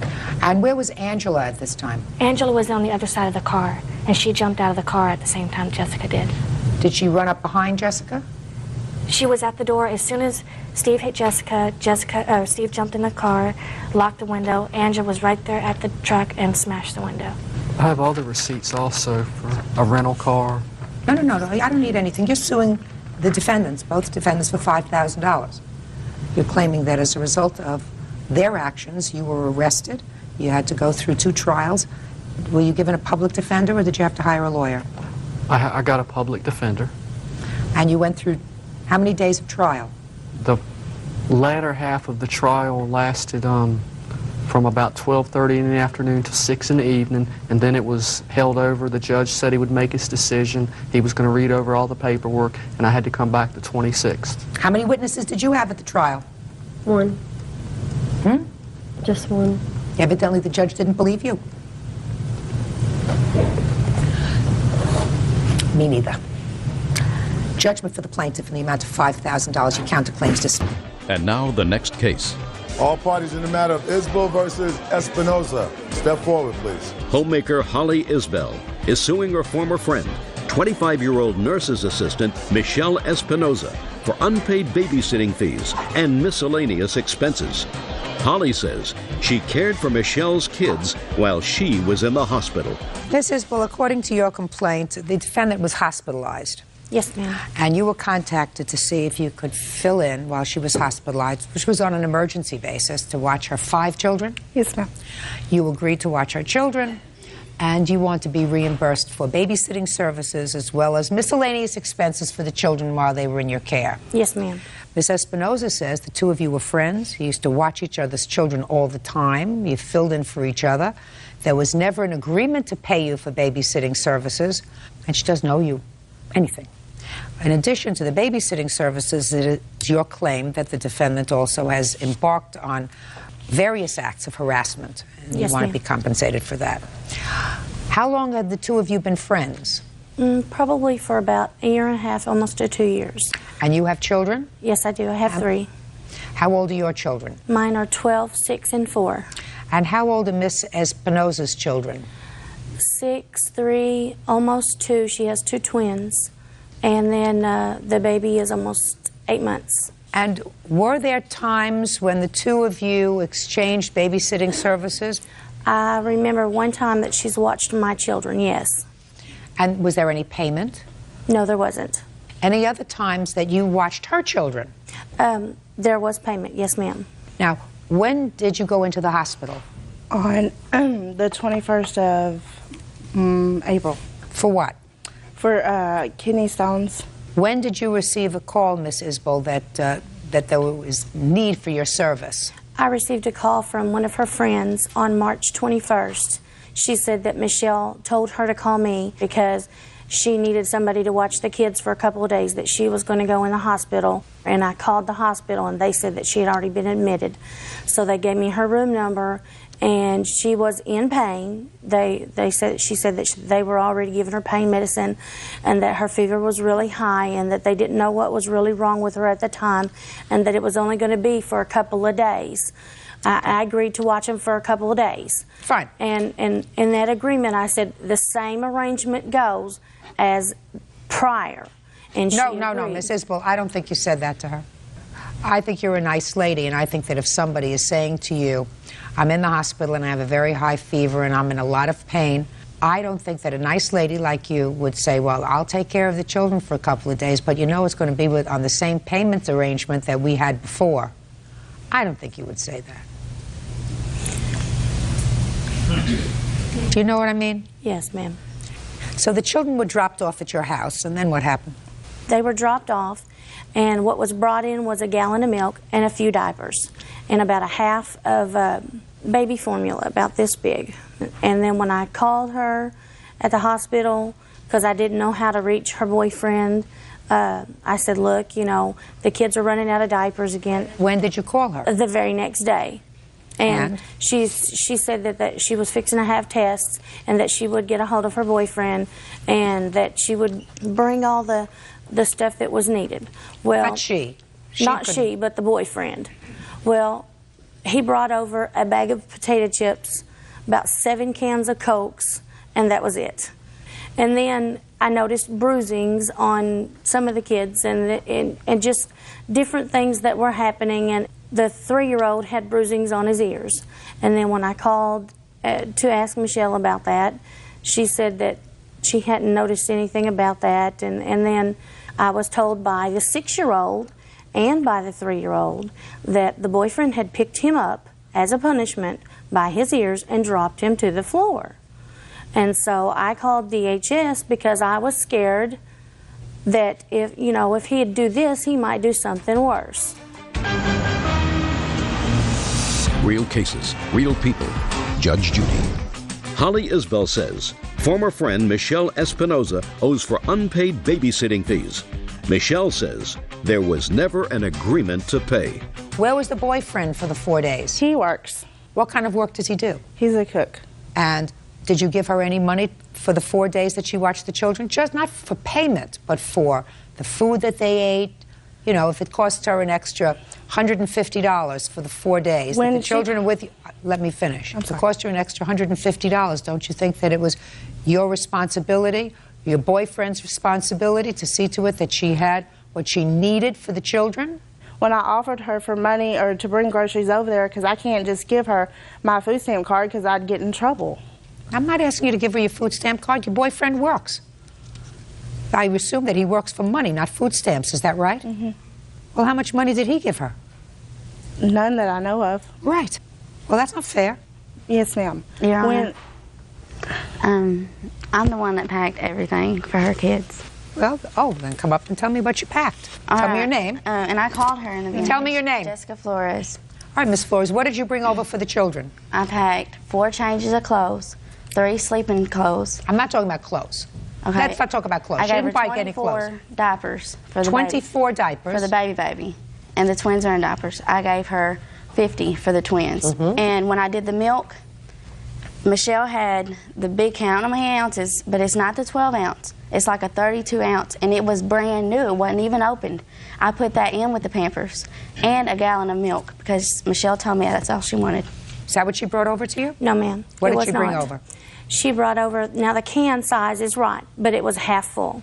And she did not pack 50 diapers for the twins. It was more like 12. Do you have a receipt for items that you bought for the children during that time? I do not, because I only paid once to buy just a really cheap pack of diapers for the twins. So how much did you pay? Food was $169.41 because I had to replace everything, because they ate a lot. Okay, they didn't get to go to $169.41 for 4 days for 5 children. What else? And I'm asking for replacement of the mattress or replacement of the bed because her oldest son had wet on the bed for 2 nights and hid it. Well, how old is he? He's 6. Okay. Do you think that it's possible that his mother is in the hospital and he's taken out of his familiar surroundings and he's taken to your house, that he's a little bit agitated, so you're blaming a 6-year-old because he tried to hide the fact that he had had an accident in the bed? Miss Isbell, get it together. And tell me about the harassment. She would call and she would leave messages on my phone, and I have one tape. I'd like to hear it. Holly, I don't appreciate you going to a missionary or compassion or wherever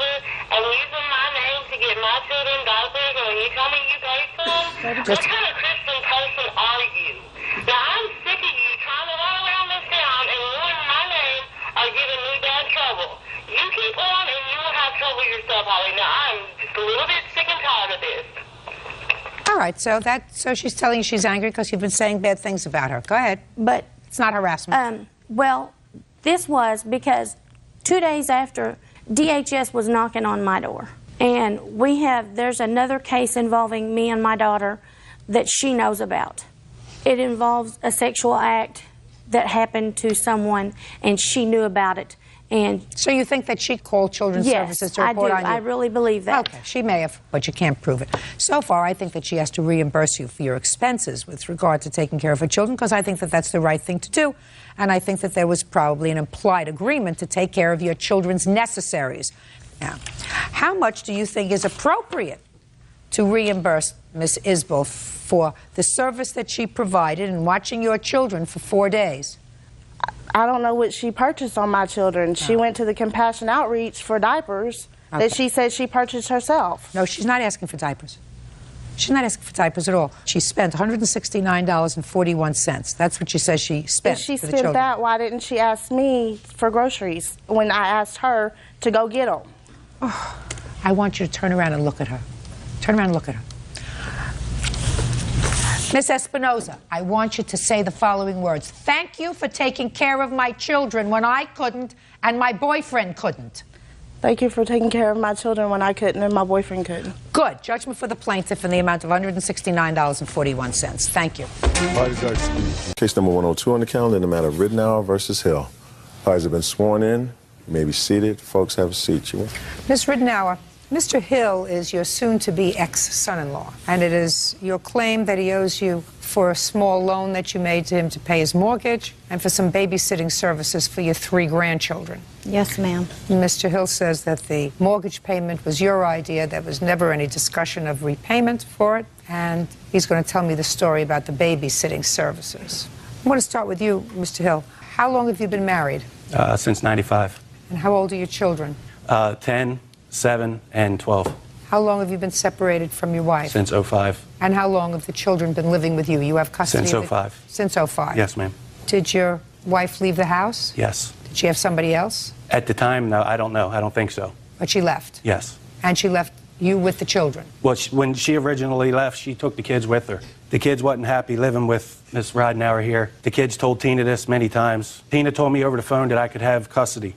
We went to court for the custody. That's not true, Your Just Honor. a second. Was custody adjudicated in court? Yes. When we went That's to all I court. have to hear. Custody was adjudicated in court? Yes.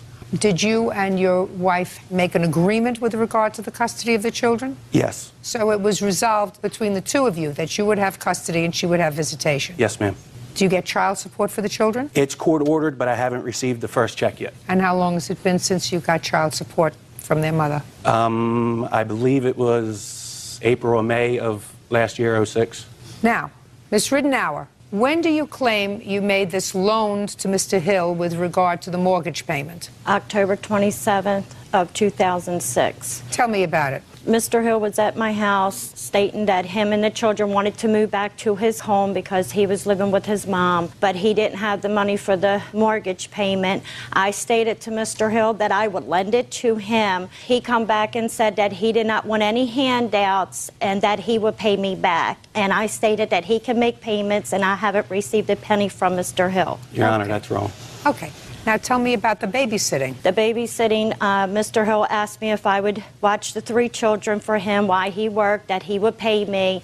And I said, okay, $75 a week, and he okayed that. And I said, but he had to be home by 7 that evening. Well, Mr. Hill called me that Friday, because it was only a week that I watched him. That Friday, he called me, and he stated that he would be a few minutes late, that his sister was in a car accident. And I said, okay. This was at 5 p.m. I called him at 10:07 in the evening to ask him if he would be back by 8 to pick up the children. And he said, yes, Vern, I'm leaving now, and hung up on me. And so in the meantime, I was on the computer with the 2 granddaughters, and I received an IM through the computer, which was Mr. Hill's mom, saying all these harsh things to me. And then Mr. Hill came and blew the horn at 8 o'clock and picked up the children. And then when I got on my computer, I seen that I had 2 emails that Saturday, the day after, where Mr. Hill was apologizing for his mom. And I also have an email here stating that his mom wanted me to accept her apology as well. So So what does that have to do with anything? Because Mr. Hill What does that have to do with anything? Mr. Hill should have called me and told me that he was going to be late and not call his mom and have his mom to IM me through the computer. It was between me and him, not me, him and his mom. He told me that he called you at 5 o'clock. He said his sister was in an automobile accident and he was going to be late. Didn't you just tell me that? He said a little late. So what? You're watching. You're with your 3 grandchildren. Do you work? No, ma'am. So what else do you have to do? If he said he had a family emergency, what's the big deal? Because I watched him before, and he's never picked him up until 9, 10, 11 o'clock at night. We're not talking about that. We're talking about one particular day. You watch the children for 1 week, according to you. You watch. Where do you think you are? You watched the children for 1 week. You said he was supposed to pick them up at 7. I assume the other days he picked them up at 7. Called you the last day, said, my sister was in an automobile accident. I'm going to be a little late. And he comes to pick the children up 1 hour late. And I'm asking you, you're the grandmother. What's the big deal? The big deal is I watched him 4 months prior to that, and I never charged anything. You shouldn't charge anything. And he was coming and picking the children up at 9, 10, 11 o'clock at night when it's a school night. Then you shouldn't have volunteered to watch them again if it wasn't satisfactory arrangement. If it wasn't a satisfactory arrangement 4 months before, then you shouldn't have volunteered to watch them again.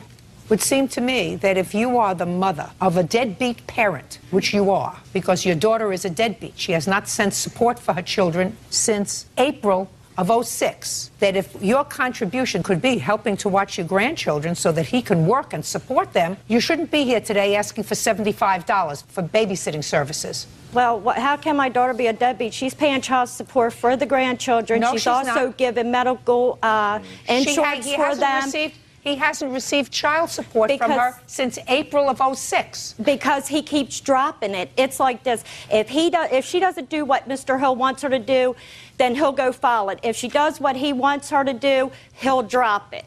Listen to me, madam. A parent has an obligation to support children that they made. It is irrelevant to me whether it's a mother or a father. If the father has custody of the children and the mother has no children, then what she's got to do is work and pay child support because the children need to be supported. I understand that, Your Honor. Right. And So if I was the mother of a parent who did not pay child support and my contribution could be helping to babysit with my children, I wouldn't complain because the father was an hour late because of an emergency. Now, you want to tell me the story about the mortgage? July of last year, I moved in with my mother because I was having problems paying bills. I moved down in there, had the kids enrolled in school. Everything was going well. Tina called me maybe 4 months after I moved down there, wanting to know if she could take over our house that we had purchased together. That's fine. If she was going to do it, that was fine. I gave Tina $1,000 cash, and the $1,000 was meant to be for the mortgage payment, the electric payment, and the ground rent where we live. She paid the ground rent and the electric. She never paid the mortgage, took off with the money. And then she calls me a week later and tells me she can't afford the house. Now the mortgage payment's never been paid. That's not true. Don't speak. The mortgage payment was never made. Verna started calling me, asking me to move back. I have phone records of this, how many times she's called. I'd like to see them. They're all highlighted in yellow. Verna She started called you calling at your mother's house? on my cell phone, Or yes. your cell phone. Go ahead. She called me wanting me to come back to move up there so she could be closer to the kids, because at this time I was like 150 miles away from her and her daughter. I told her, being I gave my wife Tina all this money, I didn't have money to move back. She agreed to pay the payment for me if I moved back so she could be closer to the kids and part a Christmas present, because it was November when we moved back. Your Honor, that's not true. You didn't want to see your grandchildren? Your Honor, I do want to see my grandchildren. I haven't seen my grandchildren in 3 months for whatever reason. I don't know. I've seen... You told me that you were watching them in May. Well, it's been 2 months. Oh, 1 or 2 months. I do know. You told me you babysat for them in May. 1 week she did. June 6th. I only watched them for 1 week. Well, that's not 2 months. 2 months haven't passed, madam. Well... I'm asking you, didn't you want to see your grandchildren? Of course, I do want to see my grandchildren. No, didn't you, when he was living 150 miles away? Yes, I do want to. So that if Mr. Hill says that when you spoke, you said that you would take care of the mortgage payment, you telling me that you didn't have a discussion with him? We did have a discussion about the mortgage payment. He told me he did not want any handouts, that he would pay it back. And I said, well, just make it in payments. And he said whatever was left, he would just pay it when he got his taxes back. That's wrong, Your Honor. It's wrong. I don't think I believe you, Miss Ridenour. I don't think I believe you at all. And what I find ludicrous is that you seem to have a reasonable relationship with your daughter because your daughter is here with you. And I assume that because she's here with you, you have a reasonable relationship with her. But you have 3 grandchildren. And why in the world would you want to antagonize over what amounts to no money? Certainly, you're not out of pocket money with regard to the $75 for babysitting services. Worst thing that you did was you took care of your grandchildren for a couple of days. Big deal. So the worst thing that you're out is a few $100s for a mortgage payment that allowed the grandchildren to be closer to you and your daughter. And I don't understand why you would antagonize the custodial parent of your 3 grandchildren. Antagonize him. Your Honor, they even called Child Protective Services on me. No, I most certainly did not. One of them, too. We did not. Since I've moved back in November. No, I most certainly did not. Since I've moved back in November, them 2 are the only ones that have been in my house. When I was moving back, I was carrying a dresser down my hallway. I tripped and my back hit the wall, which put a hole in the wall like about that big. Whoever called Child Protective Services told them that I was abusive, that I didn't have food in the house, that the kids were going to school dirty, there were the hole in the wall, stuff, you know, just made up a bunch of stuff about me. Well, Child Protective Services have a lady in my kids' school all day, every day. That is not true, Your Honor. This lady sees my kids all day, every day. The lady pulled the kids out of class, asking them a bunch of questions, if I ever hit them, if we have food. And the call went through to Child Protective Services on April 16th. April 12th is when we went to court for child support. Gotcha. That was the following Monday. Gotcha. Thursday, when we went to court on the 12th, that next day was Friday. That's the day she agreed she didn't want to watch kids no more. Gotcha. Your case is dismissed, Mr. Rittenauer, and I would suggest you try very hard to make up with Mr. Hill so that you can see your grandchildren. That's all. Goodbye. Thank you. Parties are excused. You may step out. For me to make up with Mr. Hill, see my grandkids, It's all stemming back to trying to hurt me. I guess I won't see them. Trying to get the kids back with her. That's all it is. I hate to say it, but that's just the way I feel. And now the next case. All parties in the matter of Trammell versus Moore Barclay. Step forward, please. 24-year-old Christopher Trammell is suing his stepfather-in-law, Orlando Moore, and his son, 16-year-old Kendall Barclay, for the cost to fix his Chevy Blazer.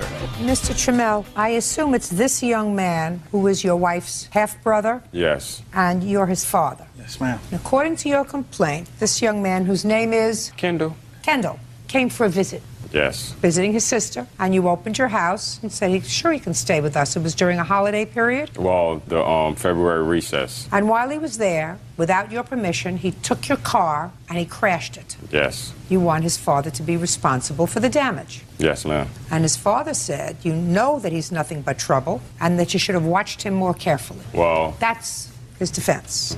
Why don't you sit down for a moment, sir? I'll get to you in a minute. Kendall! Move over. Are your hands in your pockets? No. Perfect. How old are you? 16. Do I make you nervous? No. It's unfortunate. I will try to change that. Why would your father say that you're trouble? I am. What do you mean you are? Sometimes I make trouble. You make trouble at home? No. Where? On the streets. But you've never been in trouble with the police. No. You're lucky. Now, why did you decide to go to visit your sister? Because I wanted to spend time with my nephew. I don't understand you when you're mumbling. Make believe you're outside talking to your friends. I wanted to spend time with my nieces and nephews. That's a good thing. How did you get there? Chris picked me up. Your sister's husband? Yeah. Yes. Yes. So he's a pretty nice guy? Yeah. So he's a pretty nice guy? Yeah. So he's a pretty nice guy? No. Yes. Say yes. Yes. Do you have a driver's license? No. What does that mean to you when you don't have a driver's license? Can't drive. Tell me about when you took his car. Well, they were sleeping when I took their They car. were sleeping, so it was late at night. Yes. Where were you going? I wanted to ride up to Wegmans. I don't understand a word you said. I wanted to ride to Wegmans. Wanted to ride to Wegmans. And where did you get the keys from?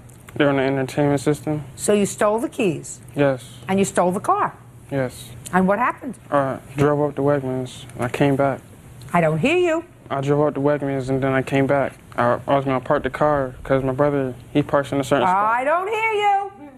I drove the car to Wegmans and I came back. And then I wanted to get in the driveway. So I was parked in the wrong spot, so I had to move it. I went and moved the car and then I took off and then it hit the next door neighbor's house. You hit the next door neighbor's house? Yes. What did you do? I didn't do nothing and the cops came. So then they asked me a few questions and I answered them. Now you can stand up. Does your son go to school? Yes, ma'am. Does he have a job? No, ma'am. Why not? He is currently looking for employment. Well, when was the last time he had employment? He is 16 years old. There's only very few jobs in Rochester for a 16-year-old to do. So let me ask you this question, sir. Who do you think is responsible for him? To be honest, when Christopher came to my address and picked Kendall up, I figured he assumed full responsibility. Yes, he wasn't supposed to see that anything happened to him, but let's say that your son, while he was visiting with his sister and her husband, committed a burglary. Would that have been his fault? Yes, ma'am. No. 16-year-old boy who's almost as big as his father knows the difference between right and wrong, and one way or another, sir, you have to teach him a lesson. And what lesson is he learning from this whole process here? He wasn't arrested. No. So there were no repercussions from the justice system, right? As far as I know, So what yes. lesson do you think this whole process is teaching your son? I think he's pretty much learned his lesson. That Why? What has he had to do as a result of this? He's gotten most of his privileges taken What away. privileges did he have taken away? No computer, no... No computer. What else? He has his PlayStation and iPod taken away from him.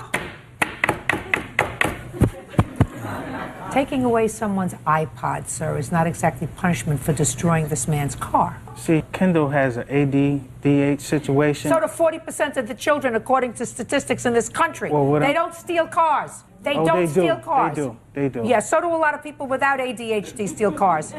You know, don't give him an excuse, Mr. Moore. You give him an excuse for doing the wrong thing, that he's ADHD, and I guarantee you, you're going to be looking for trouble forever. Forever. ADHD has nothing to do with stealing cars. He wanted to go to a store. He took the car to go to a store. He knew he had no right to take the car to go to a store. That has nothing to do with ADHD. Well, that has to do with doing the wrong thing. That's the frame of mind. That's why he takes the medication, so it keeps his mind focused off of things like this. I have 11 grandchildren, sir. I reared and helped rear 5 children. I know all about this ADHD stuff. And I know all about parents who will make excuses for their children's bad behavior and ascribe it to a learning disability. So if that's, believe me, he was focusing on getting the keys and going to the store. Believe me. You're going to pay him, and he's going to pay you. And then there is a reaction to his action. And I guarantee you, sir, that's as good as any medication he takes.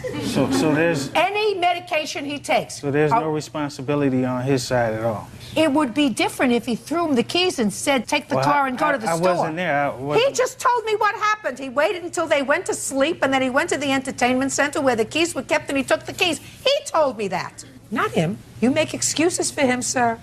You're going to find yourself before a judge much more frequently than the one time you're going to appear before me. And you give him the excuse of having ADHD for excuse for bad behavior, you are committing a terrible, It's not an excuse. It's an excuse.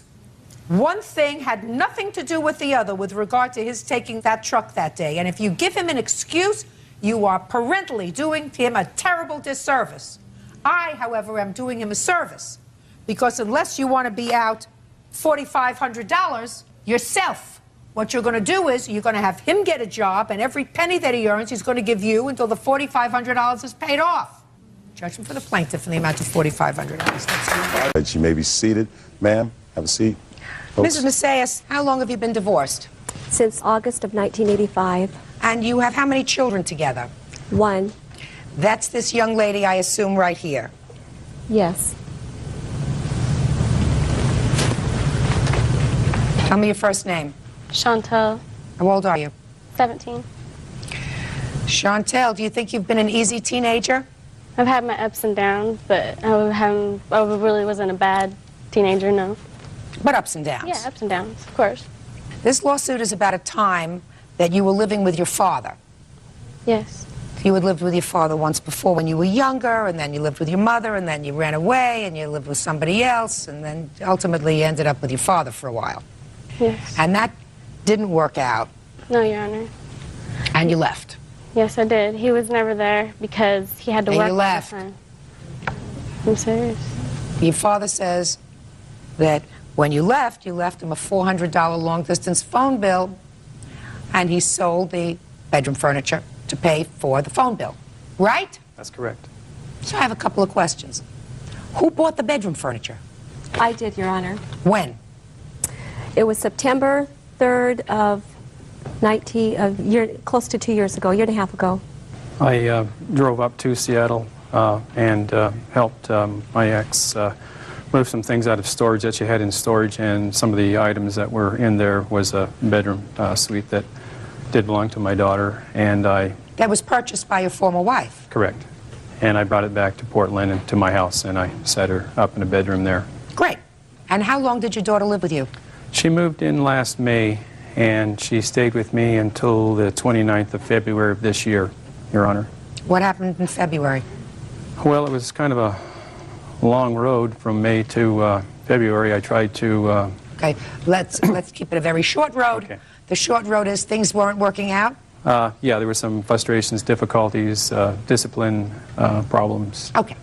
Did you ask her to leave, or did she leave on her own? She left on her own, Your Honor. Tell me about it. I came home Tuesday from work, and there was a car parked in my driveway, Idaho license plates on it. I had no idea who owned the car.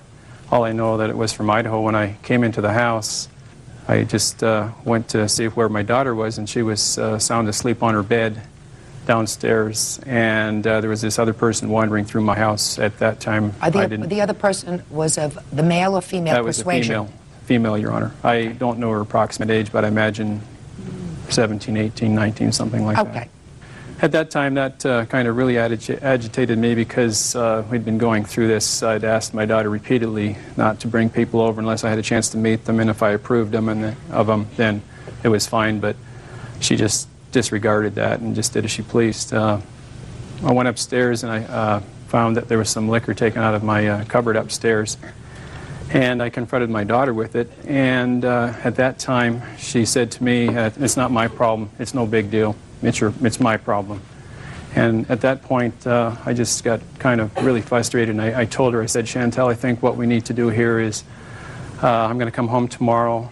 I'm going to put you on the bus and you back up to your mom for a couple of days. I want to kind of sort things out here as what we can do, because things aren't going very good here right now." At that point, when I told her what I was going to do, she just blew up and started ranting and raving and cursing at me. And she left with a friend, or that person that was there. And Okay, so you told her that you were going to send her back to her mom's for a while, but she just left with the friend that's correct, in the Your car Honor. from Idaho. Yes. Where did you go when you left with your friend from Idaho? I had went to my boyfriend's house, and I stayed the night. Boyfriend? Yeah, This- my boyfriend Sean Sean. Kelly. And How long did you stay at his house? 2 nights. Did anybody know where you were? Did you call your mom? Yeah, I tried to call her. I did call her. Try. No. Actually, Did you- I did call her, but I Did didn't you get speak to to talk her? to her. No. So nobody knew where you were? Your mother or your father didn't know where you were at the time? No. Okay. So after 2 nights at your boyfriend's house, where did you go? I went to my mother's house, Who drove you there? Bristol. The girl that you were with? Yes, Your Honor. Okay. And when for the first time did you ask your dad for your furniture back? Right after I moved out, and he told me that I owed him a phone bill, and I told him, yes, I'm sorry. I currently didn't have a job at the time, and I was in the position of getting one, but I told him I would be more than happy to make one. And make a what? A payment plan. And that he said he wanted everything in full right now, or, you know, I'm selling the furniture. He called me and said that he had a buyer for the furniture, and that if I didn't have it by Friday, that it was gone. And me and my mother, we drove down there the following weekend and to go get the furniture, and we popped in as a surprise, and he said that he had sold it. So Popped in as a surprise? Yeah, like, so we didn't let him know we were coming, so he couldn't, like, we caught him off guard, you know. And so he said that he had sold the furniture. Mr. Gerton, let me tell you what your problems are, sir. Teenagers very often have very expensive phone bills. It's nice if teenagers pay them, but you can't set off her phone bill against furniture that you neither bought nor paid for. Her mother bought the furniture. Now, if you said to me, I sold the furniture was there in my house for my daughter to use when she was living with me, she's no longer living with me, I sold it, I would say you're absolutely right. But you got the furniture from her mother. You can't sell that furniture. And you can't sue your daughter for a phone bill because she's a minor. I had a lot of teenagers. $400 for a phone bill is a lot of money. Sometimes I would have had a big smiley on my face if the phone bill was only $400. You got it? Mm-hmm. It seems to me that the two of you should be working together, even though you're not married anymore, because your daughter seems to be running the show. Yeah. You understand? You couldn't have thought that your former husband was such a bad guy if you said you try to take care of her for a while because she's beyond me. Judge Judy continues in a moment. That's what happens with teenagers, especially teenagers who are the children of divorce. Sometimes they like their mothers, sometimes they like their fathers, but they will always use one against the other. And later today, I put shaving cream on the side of her garage. Why? I was retaliating. So far, you're honest. I give you that. Dumb, but honest. real cases, real people. Judge Judy. 17-year-old Chantal Gurton says her father, Richard Gurton, won't return her bedroom furniture. So first you were a villain, then he was a villain. Now you're okay. Do you understand? Yes. That's what happens with teenagers, especially teenagers who are the children of divorce. Sometimes they like their mothers, sometimes they like their fathers, but they will always use one against the other. If you allow that to happen, you're being a fool. But you're entitled to the money for your furniture back because you paid for it. Let me see the bills for the furniture.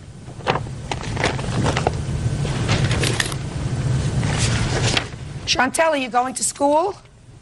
Yeah, That was, suggests to me that that's not a quick yes. I'll be starting in next month. All right, so you see, the answer is no, you are not going to school. Are you working? No. So you're 17 and a half years old, you're neither working or going to school. Where's the boyfriend? How close does he live to you? He lives with his friend next to me in Everett. You live with a friend? Yeah. Not yet. Yes, Yes. button up your shirt. Nice. If you come to court, don't show me your undershirt. Do you work? Yes, I work. For whom? A roofing company. Hmm? A roofing company. How old are you? I'm 20. Well, how much did you pay? $23.93? Yes, Your Honor. $23.93. And what is this for? Is this the same agreement?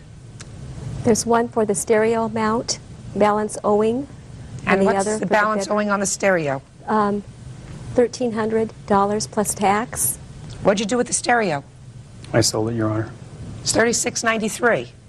That's what it comes to. Bedroom set and the stereo. How much did you sell it for? $450. It's going to cost you $36.93 to replace it. Judgment for the plaintiff, that's all. Parties are excused. You may step out. She's done numerous things in the past where she hasn't been accountable, and my only intent was trying to make her become accountable for some of the things she did. I really did want to get to know my father and become close with him, but that didn't happen. And I'm hoping someday maybe there could be a chance. Hey, sweetie.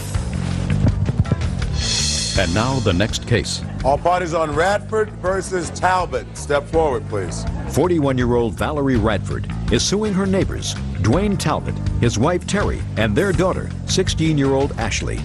Valerie says Ashley vandalized her garage with shaving cream. Are you the daughter? Yes. You're the daughter who did the damage? Yes. Are you their neighbor? Yes. Father? Yes. Mother? Yes. Who are you? Insurance broker. Sit down, please. Shh. What kind of damage did you do to the plaintiff's house? I put shaving cream on the side of her garage. Why? I was retaliating because her son threatened my brother. What did the side of her garage have to do with that? Well, I just got it with shaving cream. Now, what did putting shaving cream on the side of her house, is the garage attached to the house? Yes. What did that have to do with this childhood squabble? Well, I wasn't going to use eggs because eggs damage too much, and so I was just like... What were you going to do anything for? Because I was retaliating from what her son said to my brother. Well, that's pretty stupid. Yeah. When did you do that? It'll be a year in June. Did she catch you doing it? Yes. Did you do it during the day or at night? Night. Did you expect to be caught? No. So far, you're honest. I give you that. Dumb but honest. Yes. And your lawsuit is to be compensated for the damage that was done. Yes. To the side of your house. Yes. Do you have photographs of the house? Yes, I do. And it's not just the garage, it's the stucco. And that's the problem. It can't be removed from the stucco. Thank you.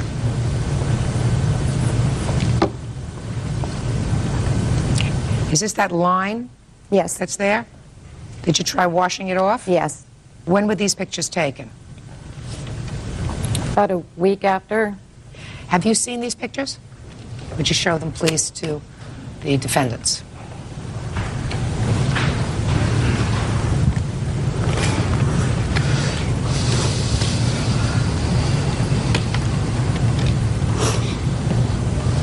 So did you get estimates to paint Yes, I the did. I stucco? have 3. Can I see them, please?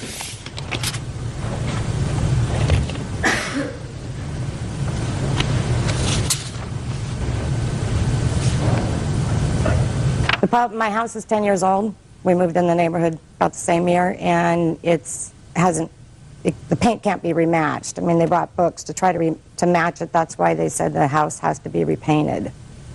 Because it's 10 years old, I mean, you know, the cracks and the normal wear and tear will have to absorb that. But it's just that we wouldn't be having to paint our house right now if this didn't happen. Okay. Who do you want me to hear from? The night that it happened, Valerie's husband came down to the house, told me what had happened. Ashley and I walked down, went immediately to talk to Valerie, and Valerie told us in no uncertain terms that she wanted us to do nothing, that it had already been taken care of. She then said that we should turn it over to our homeowner's insurance because her homeowner's insurance had said that ours should pay for it, which is exactly what I did. Now, the whole time, I have admitted there's been I never challenged the fact of Ashley doing it. This is the size can of shaving cream. This is exactly. We turned it into our insurance agent. The insurance agent, which I have here, Ted, the adjuster went out. There was no damage.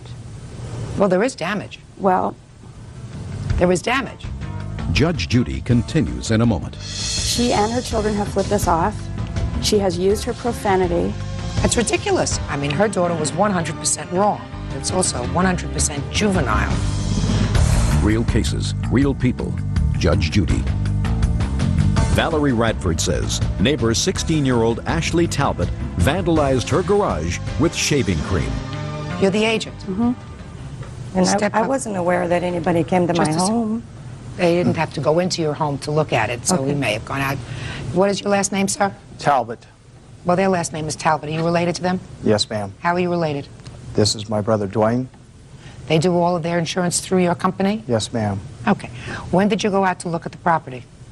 Property was looked at after the claim was turned in August. It was observed. The case was negotiated with the adjuster, with the other party, and per the records that I've got, it was closed on October 6th.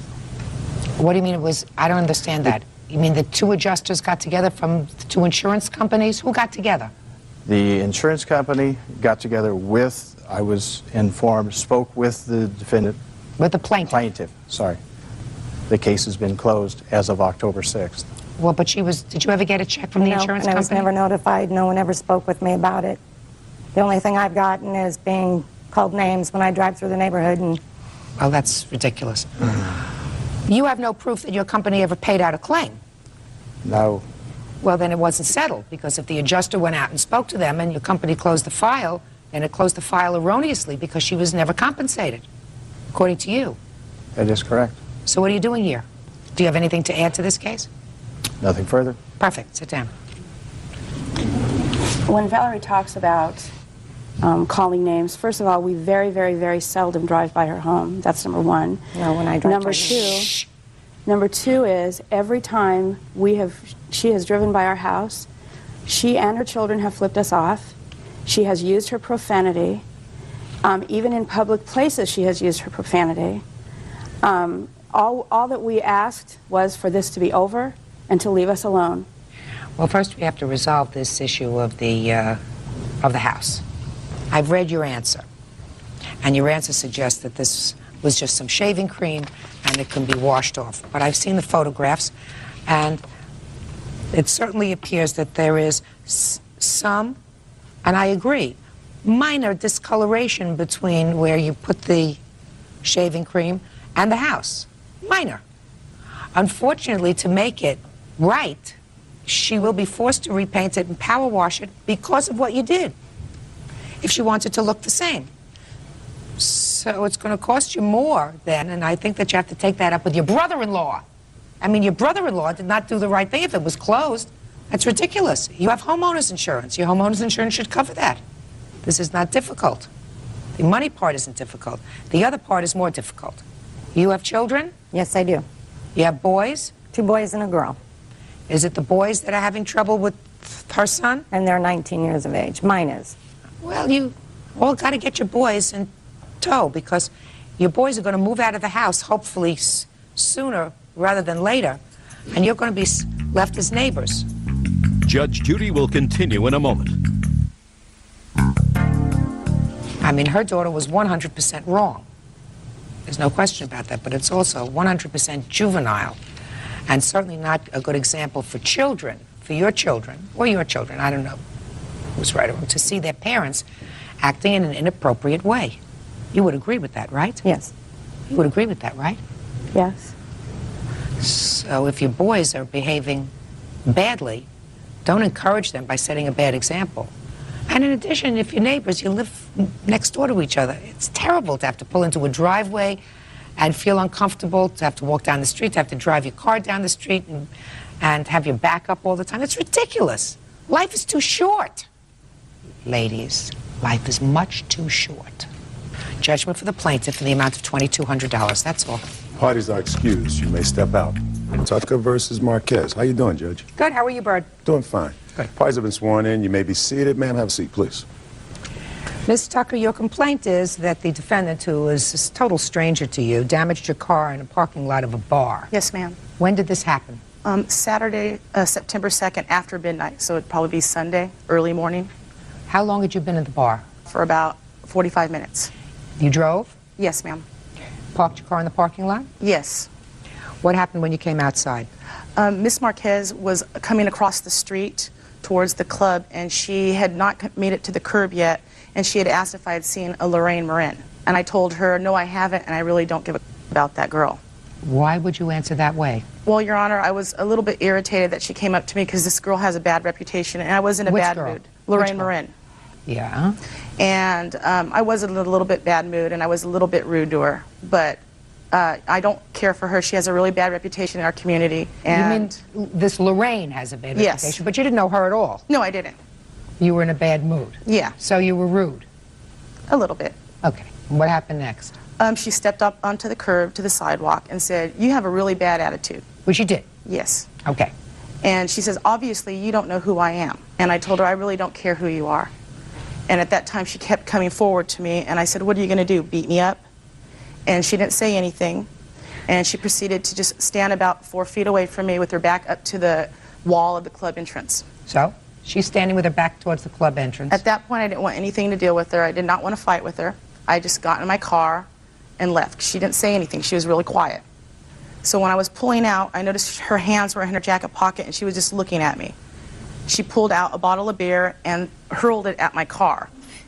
And it hit my window like about right here. And if it would have hit 4 inches down lower, this would have been a whole different case.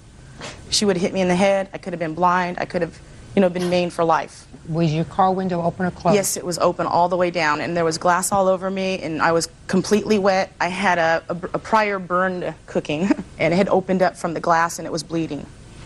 So what did you do? I got out of my car. She was kind of just standing there. I think she had thought she had made her mark, but she didn't. And I went up to her, and I got her by the nape of the neck, and I held her down away from my body, and I told the patrons in the bar to call the cops. I'm putting her under citizen's arrest. And somebody called the police? Someone did call the police. Police arrived? The police did not arrive. She started to struggle and squirm, and she was saying, let me go, let me go. And I was feeling a little bit uncomfortable detaining her. So I let her go, and she darted off around the club and down some dark railroad tracks. And at that point, my friends urged me. I was bleeding, kind of a little bit stunned. So I went home, and I called the police. They said, I'm over here. come and take a police report. And did they? Yes, they did. How did you find out her name? Because we live in a really small neighborhood. It's Niles, and we have a mutual friend that works at a pizza parlor in our town. But you had never had any contact with her I've never before. seen her before. But her family has a very... I don't care about her family. I'd like to see the photographs that you seem to have, and I'd like to see the police report, please.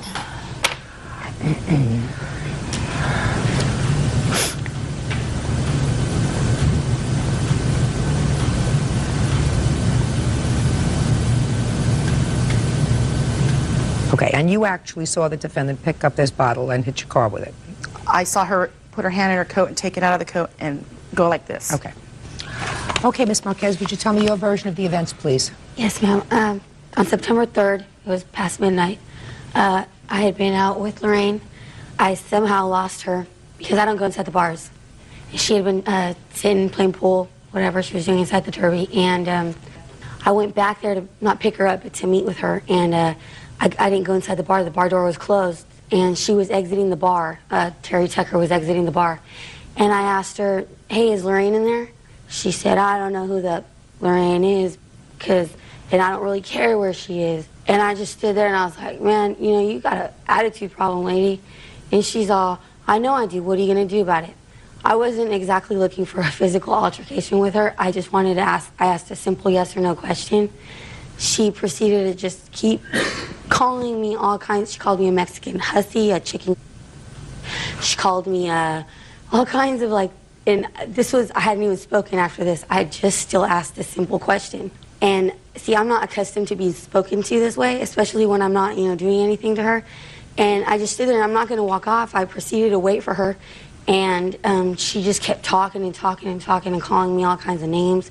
She then got in her car and then she turned it on, she reversed. I was still standing there and she rolled down her window and she's all, "I told you you weren't going to do nothing, you chicken." Then I started saying something back to her and I was like, "You know, what do you want me to do?" You know, I wasn't looking for a physical, any kind of problems with this lady.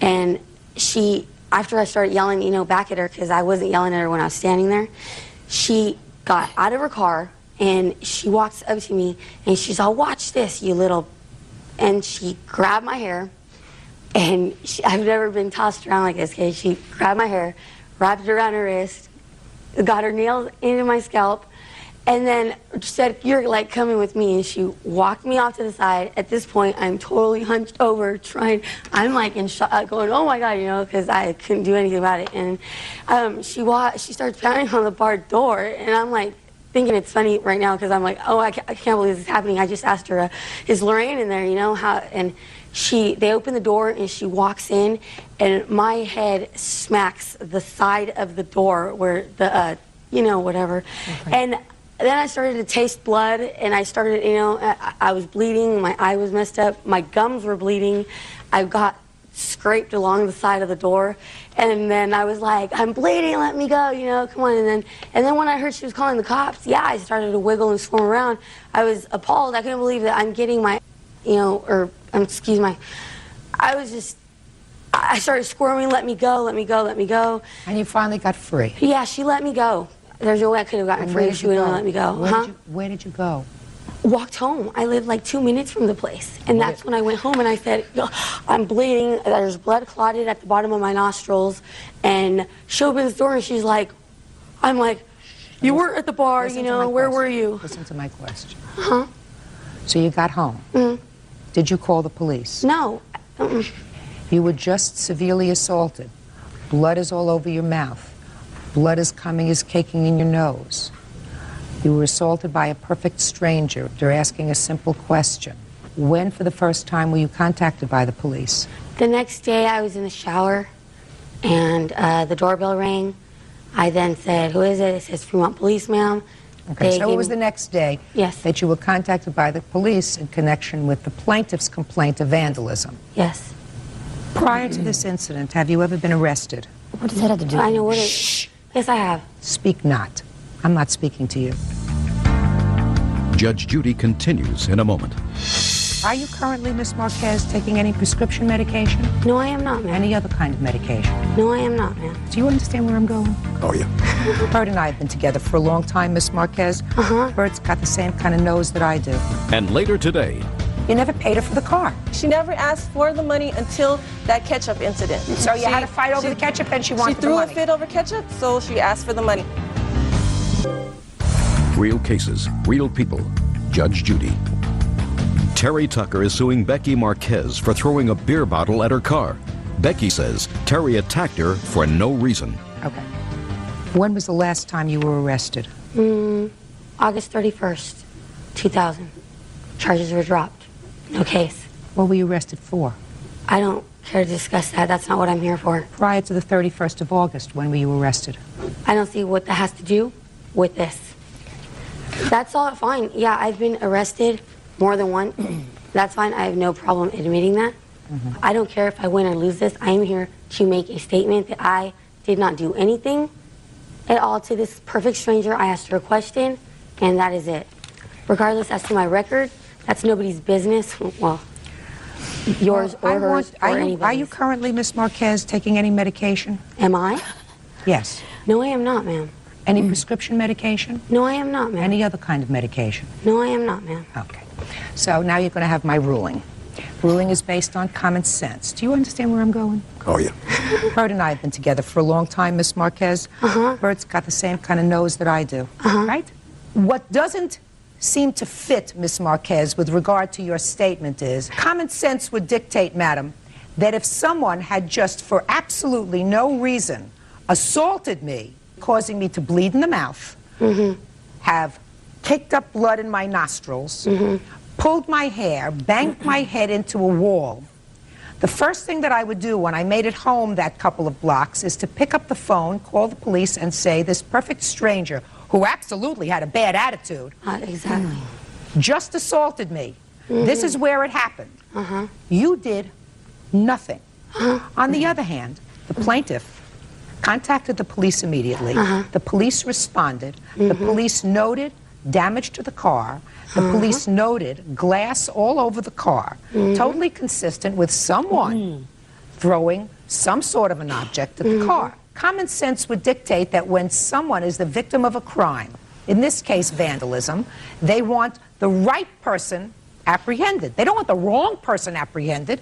They want the right person to be apprehended and to be punished, right? So there would be no reason that she would give your name as the person who threw the bottle at her car unless it was true. Let me see the estimates of the damage, please. The last thing I'm going to do is bring to your attention that I've been arrested before, but since it's all out in the open, obviously due to this, I am on certain court-ordered probation. The last thing I'm going to do is call the cops and bring them to me for any reason. I wasn't fatally injured. I was going to get over it. I took a shower, cleared up, had a bruise for a couple of days. The last thing I'm going to do is call the police, because when that happens, most of the time they're not in my favor. I'm not going to call the police. They're not. It wasn't necessary. You were the victim of an assault. And I'm not going to call the police. I don't call the cops on nobody, especially not myself. The further away I stay for them, the better off I am. Period. Judgment for the plaintiff in the amount of $758. That's fine. Parties are excused. You may step out. Yeah. I anticipate there may be a little bit of problems. We want the truth to come out, and I will talk to Terry later. Just tell the truth and do what you think is right. And now the next case. All parties on Safdar versus Johnson. Step forward. 25-year-old waitress Violet Safdar is suing former friend, 25-year-old waitress Melissa Johnson, for the unpaid balance on a used car. Melissa is countersuing for repair bills. You and the defendant used to be friends, and then you made the stupid mistake of selling her a used car. Yes. Never do that. And it is your claim that she owes you $500, which was the agreed-upon price. Yes. She says that the repairs cost more than you told her they were going to cost. She's countersuing for $1,600, and she says you stole the pink slip to her car. Right? Yes. And that this whole thing would not have come down to a lawsuit, except that you had a fight over something at your place of employment about filling up ketchup bottles. Yes. Judge Judy continues in a moment. Didn't you ever hear the expression? That's not right I either. want you to try receiving and stop talking. Maybe you'll be more successful in life. Real cases, real people. Judge Judy. Violet Safdar says former friend Melissa Johnson owes her for the unpaid balance on a car. Melissa says Violet lied about its condition. Okay, just for my own curiosity, you didn't tell me what the fight was about the ketchup bottle, so who's going to tell me about that? I'll tell you. Okay. Okay, randomly at work, to do finish our end of day side work for our job. You are both waitresses? Yes. So I asked her, are you going to help me with my side work?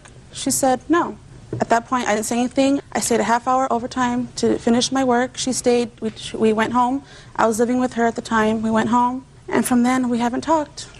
And was the side work filling up the ketchup bottles? And syrups. And syrups? Yes. Which are 2 big jobs instead of like 2 small jobs, or like setups and sugar and salt. So. Okay. When did you sell her this car? June 2000. What kind of car was it? A Honda 1986 Prelude. What was the agreement? The agreement was that the car needed, that I knew of, $600 to $700 worth of work, and she would then pay me when the work was done. Just a minute. What was the agreed upon price of the car? $500. Is that right?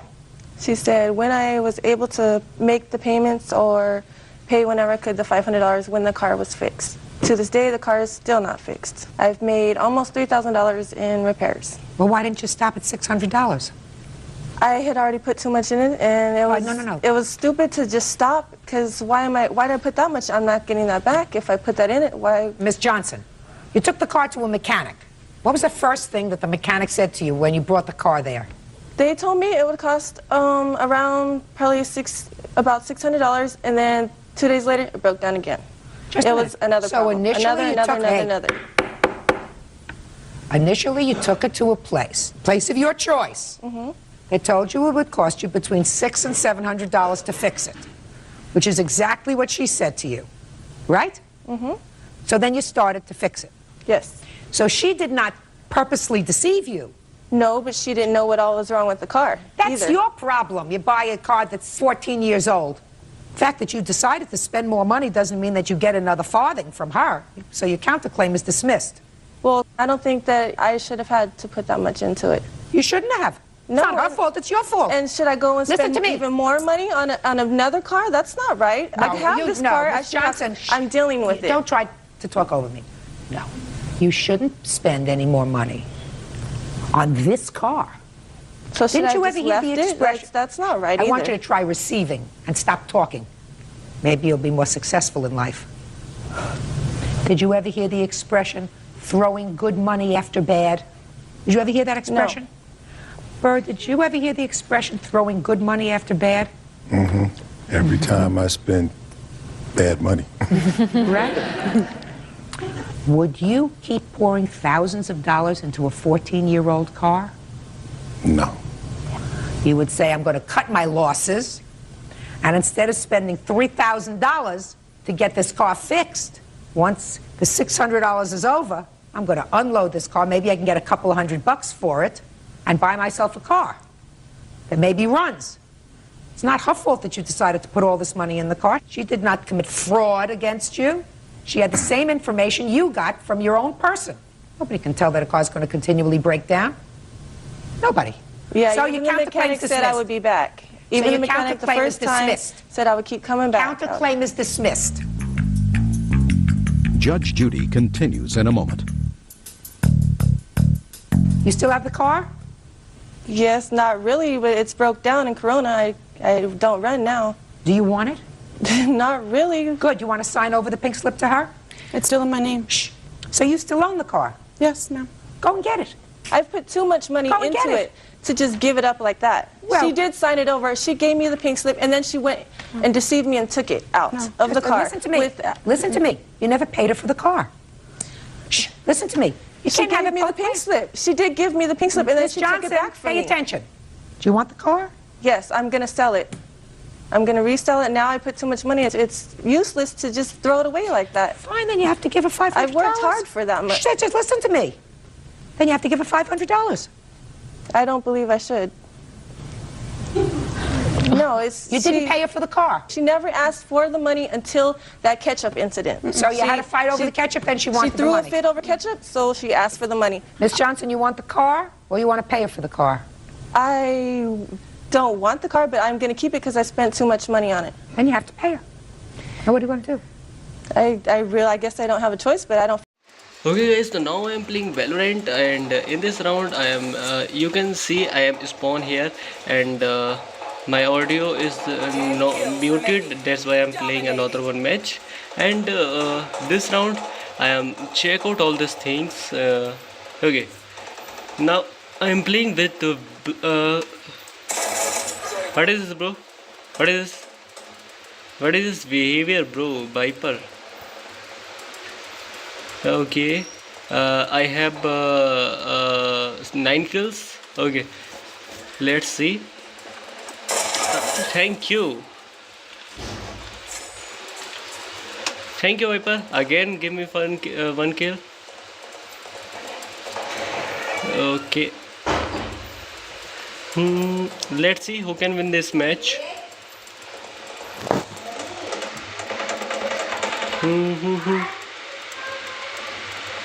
Let's see, guys. Let's see. 5 kills remaining. 5 kills remaining only. Ah, nice one, Viper. Okay. Okay, 1 kills only. Okay, now this match is ended, and play another one more round. And let's see who can available for DM. Okay. DM has started, and let's see how much take time to start. Okay, only 5 seconds only. Okay, now another one match in breach, and I have Sky. Let's take Odin. Odin.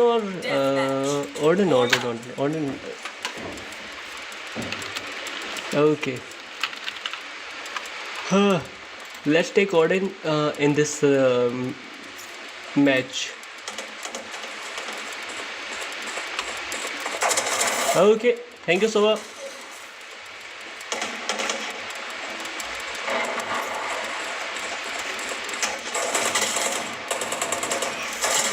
Ah, nice one, Sova. Nice 1v2.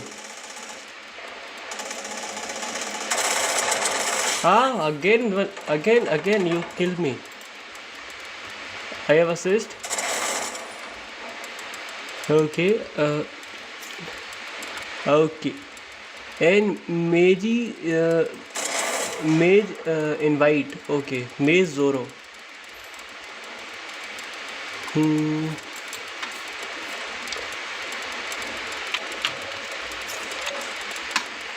Invite me also. Invite me also, bro.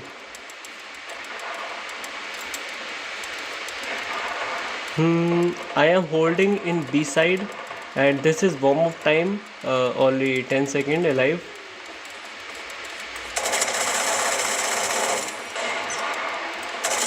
Ah, Jay, thank you. These parasites aren't going to take one step past this place. In this round only have parasites. Okay. Maybe someone here. And I want to also send a friend request for somebody.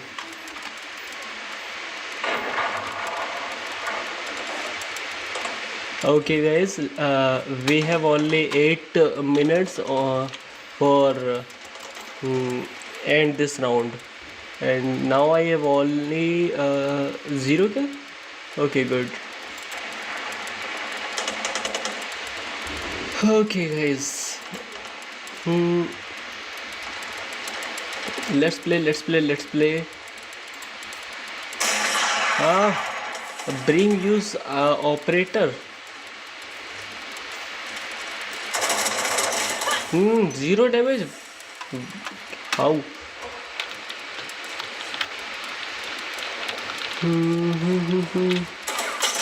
Nice, Miss Zoro. Zoro is a good player for this round. Okay, let's play in this side. Okay. What is this? My ping is good right now, and that's why I'm camping here. Okay. This is thank you, Jet. Jet is a blind player. He does not check his backside. And breach also does not check backside. Tejo is a good player. He check.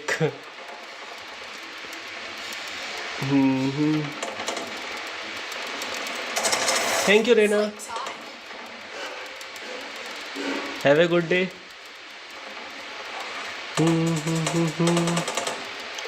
Anyone want to kill me?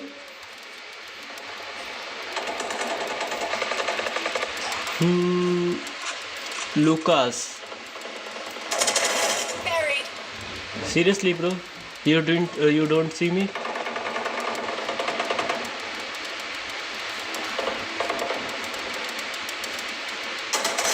Tejo again. Tejo again find me.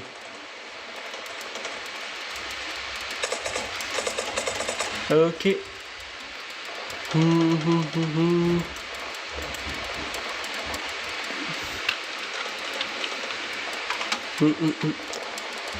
Anyone here? Skype?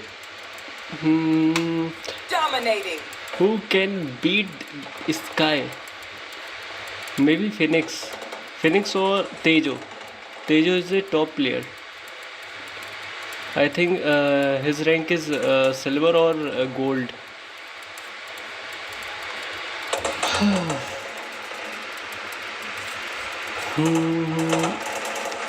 Where they are fighting? I am waiting here. Come here fast. Then you go there. Sova. Now I'm in A side. Okay. Maybe someone spawned their side. I have only 4 kills. I want to 10 kills.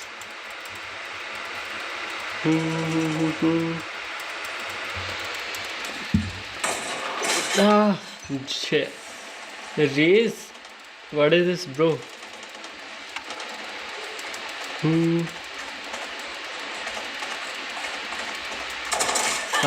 Sova again.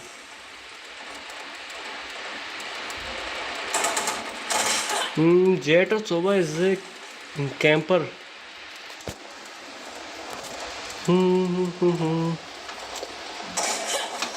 Wait, I'm changing the gun. Okay. 10 kills remaining. 10 kills only remaining. Change the gun and I'm playing judge. And let's check. Maybe they think 2.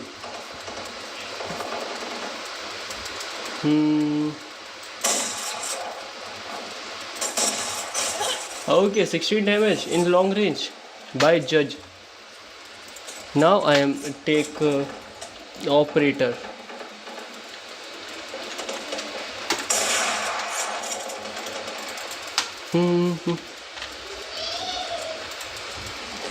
Okay, thank you. Sova, blind player also. Okay, then now I'm camping here. Thank you. 5 5 kills only, bro. Come fast.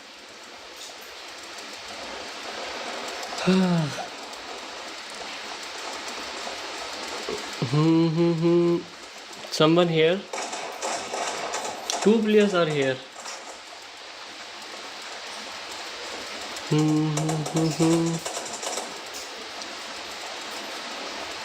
Come fast. Thank you. Again, thank you. 2 players are blind. Reina and okay, nice one, Tejo. 1 kill remaining. 1 kill only, guys.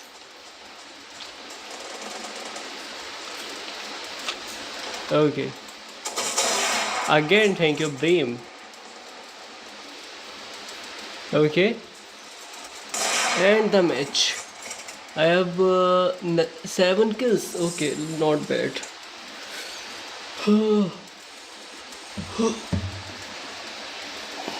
Let's play another one. Okay. Let's see which match has come. Paul Packet is gold tier player.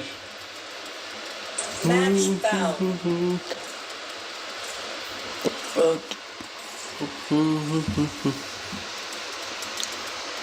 Okay, I am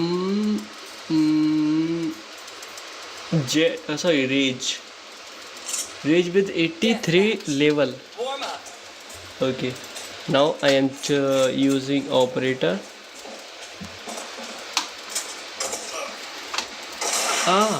GG. Plat diamond. Diamond also.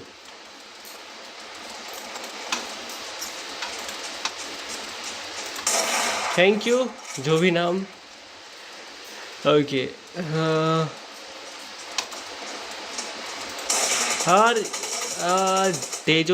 Tejo. Nice one.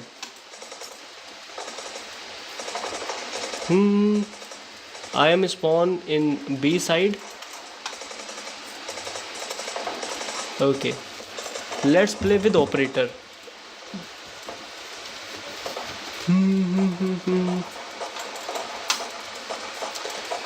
No one here. Why?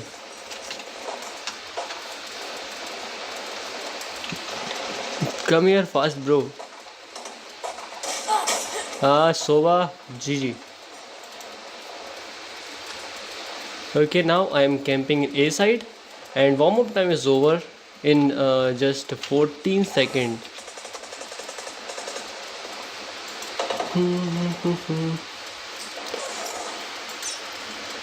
Party leader, DM.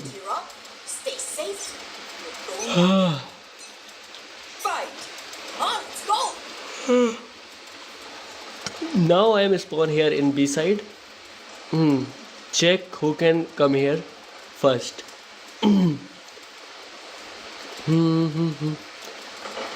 Then I kill them. LGB 469. Okay.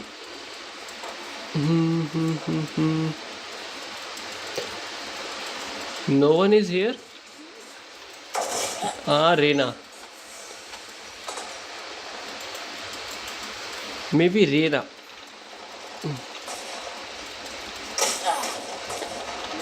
Okay. Oh, seriously, bro.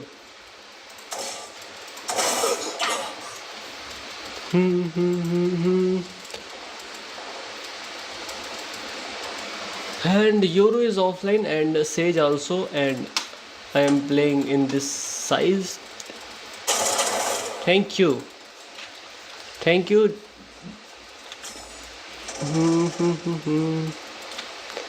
And maybe campers are here.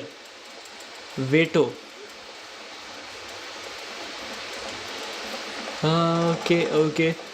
Hello, bro. You are Bomber and Tejo. Bomber are killed by Tejo. No Master 69 killed Tejo. And Veto also using Serif. And now I'm camping Nice one. Nice try, Harbor. But you don't know I am here.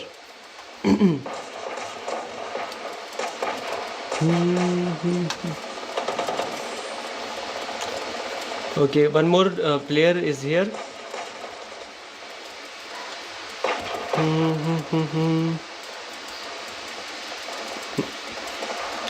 Come fast, come fast.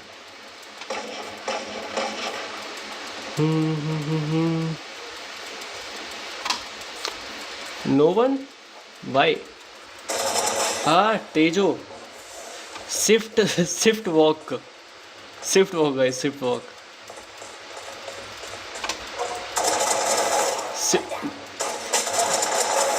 Shift walk. They are using shift walk, guys. Nice one, Oman. Maybe someone offline there. My upper side.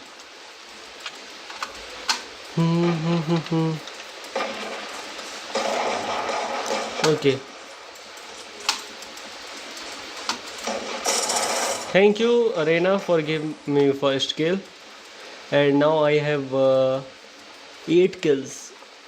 Okay. Thank you, Oman also.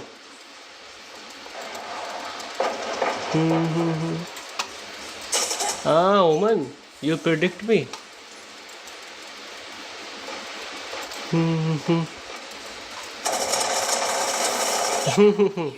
Not bad, but not perfect.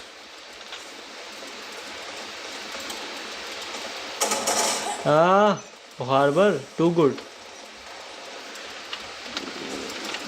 Okay, let's play with Reina in this match, and let's go another one more time in side B. Okay, let's camp here with Odin, and let's check who can come here. Okay, Tejo 108. Okay, let's camp here.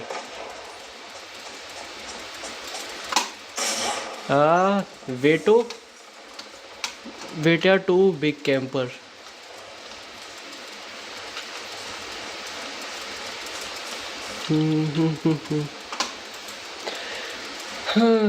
Now check who can come here. I have assist with Tejo.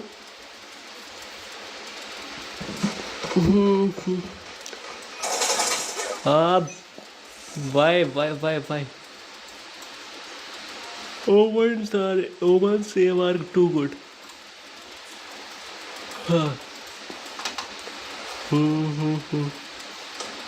They come from upper side.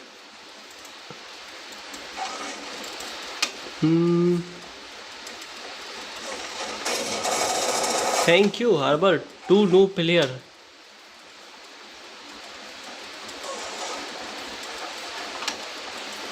Harbor are 2 player. 2 new player. Now I am camping here and check who can cross this side. I have only 2 minutes.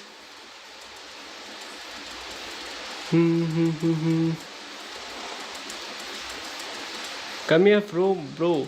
Veto has 22 kills. Okay.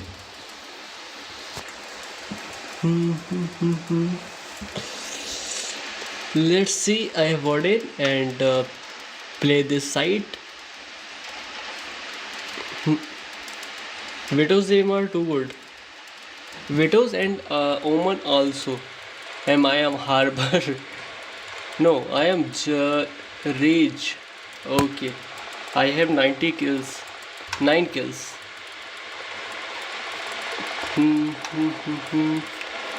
No one crossed this side. And no one spawned here.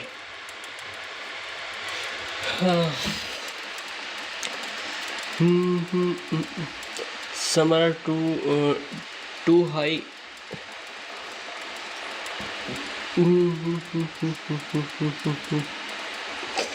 Okay, let's play another one side.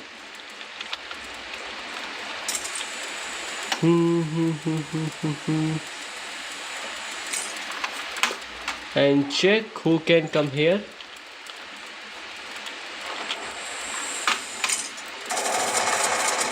Thank you. What is it, bro? What is doing Tejo? Veto. Okay. Let's scan this side, but no one come here.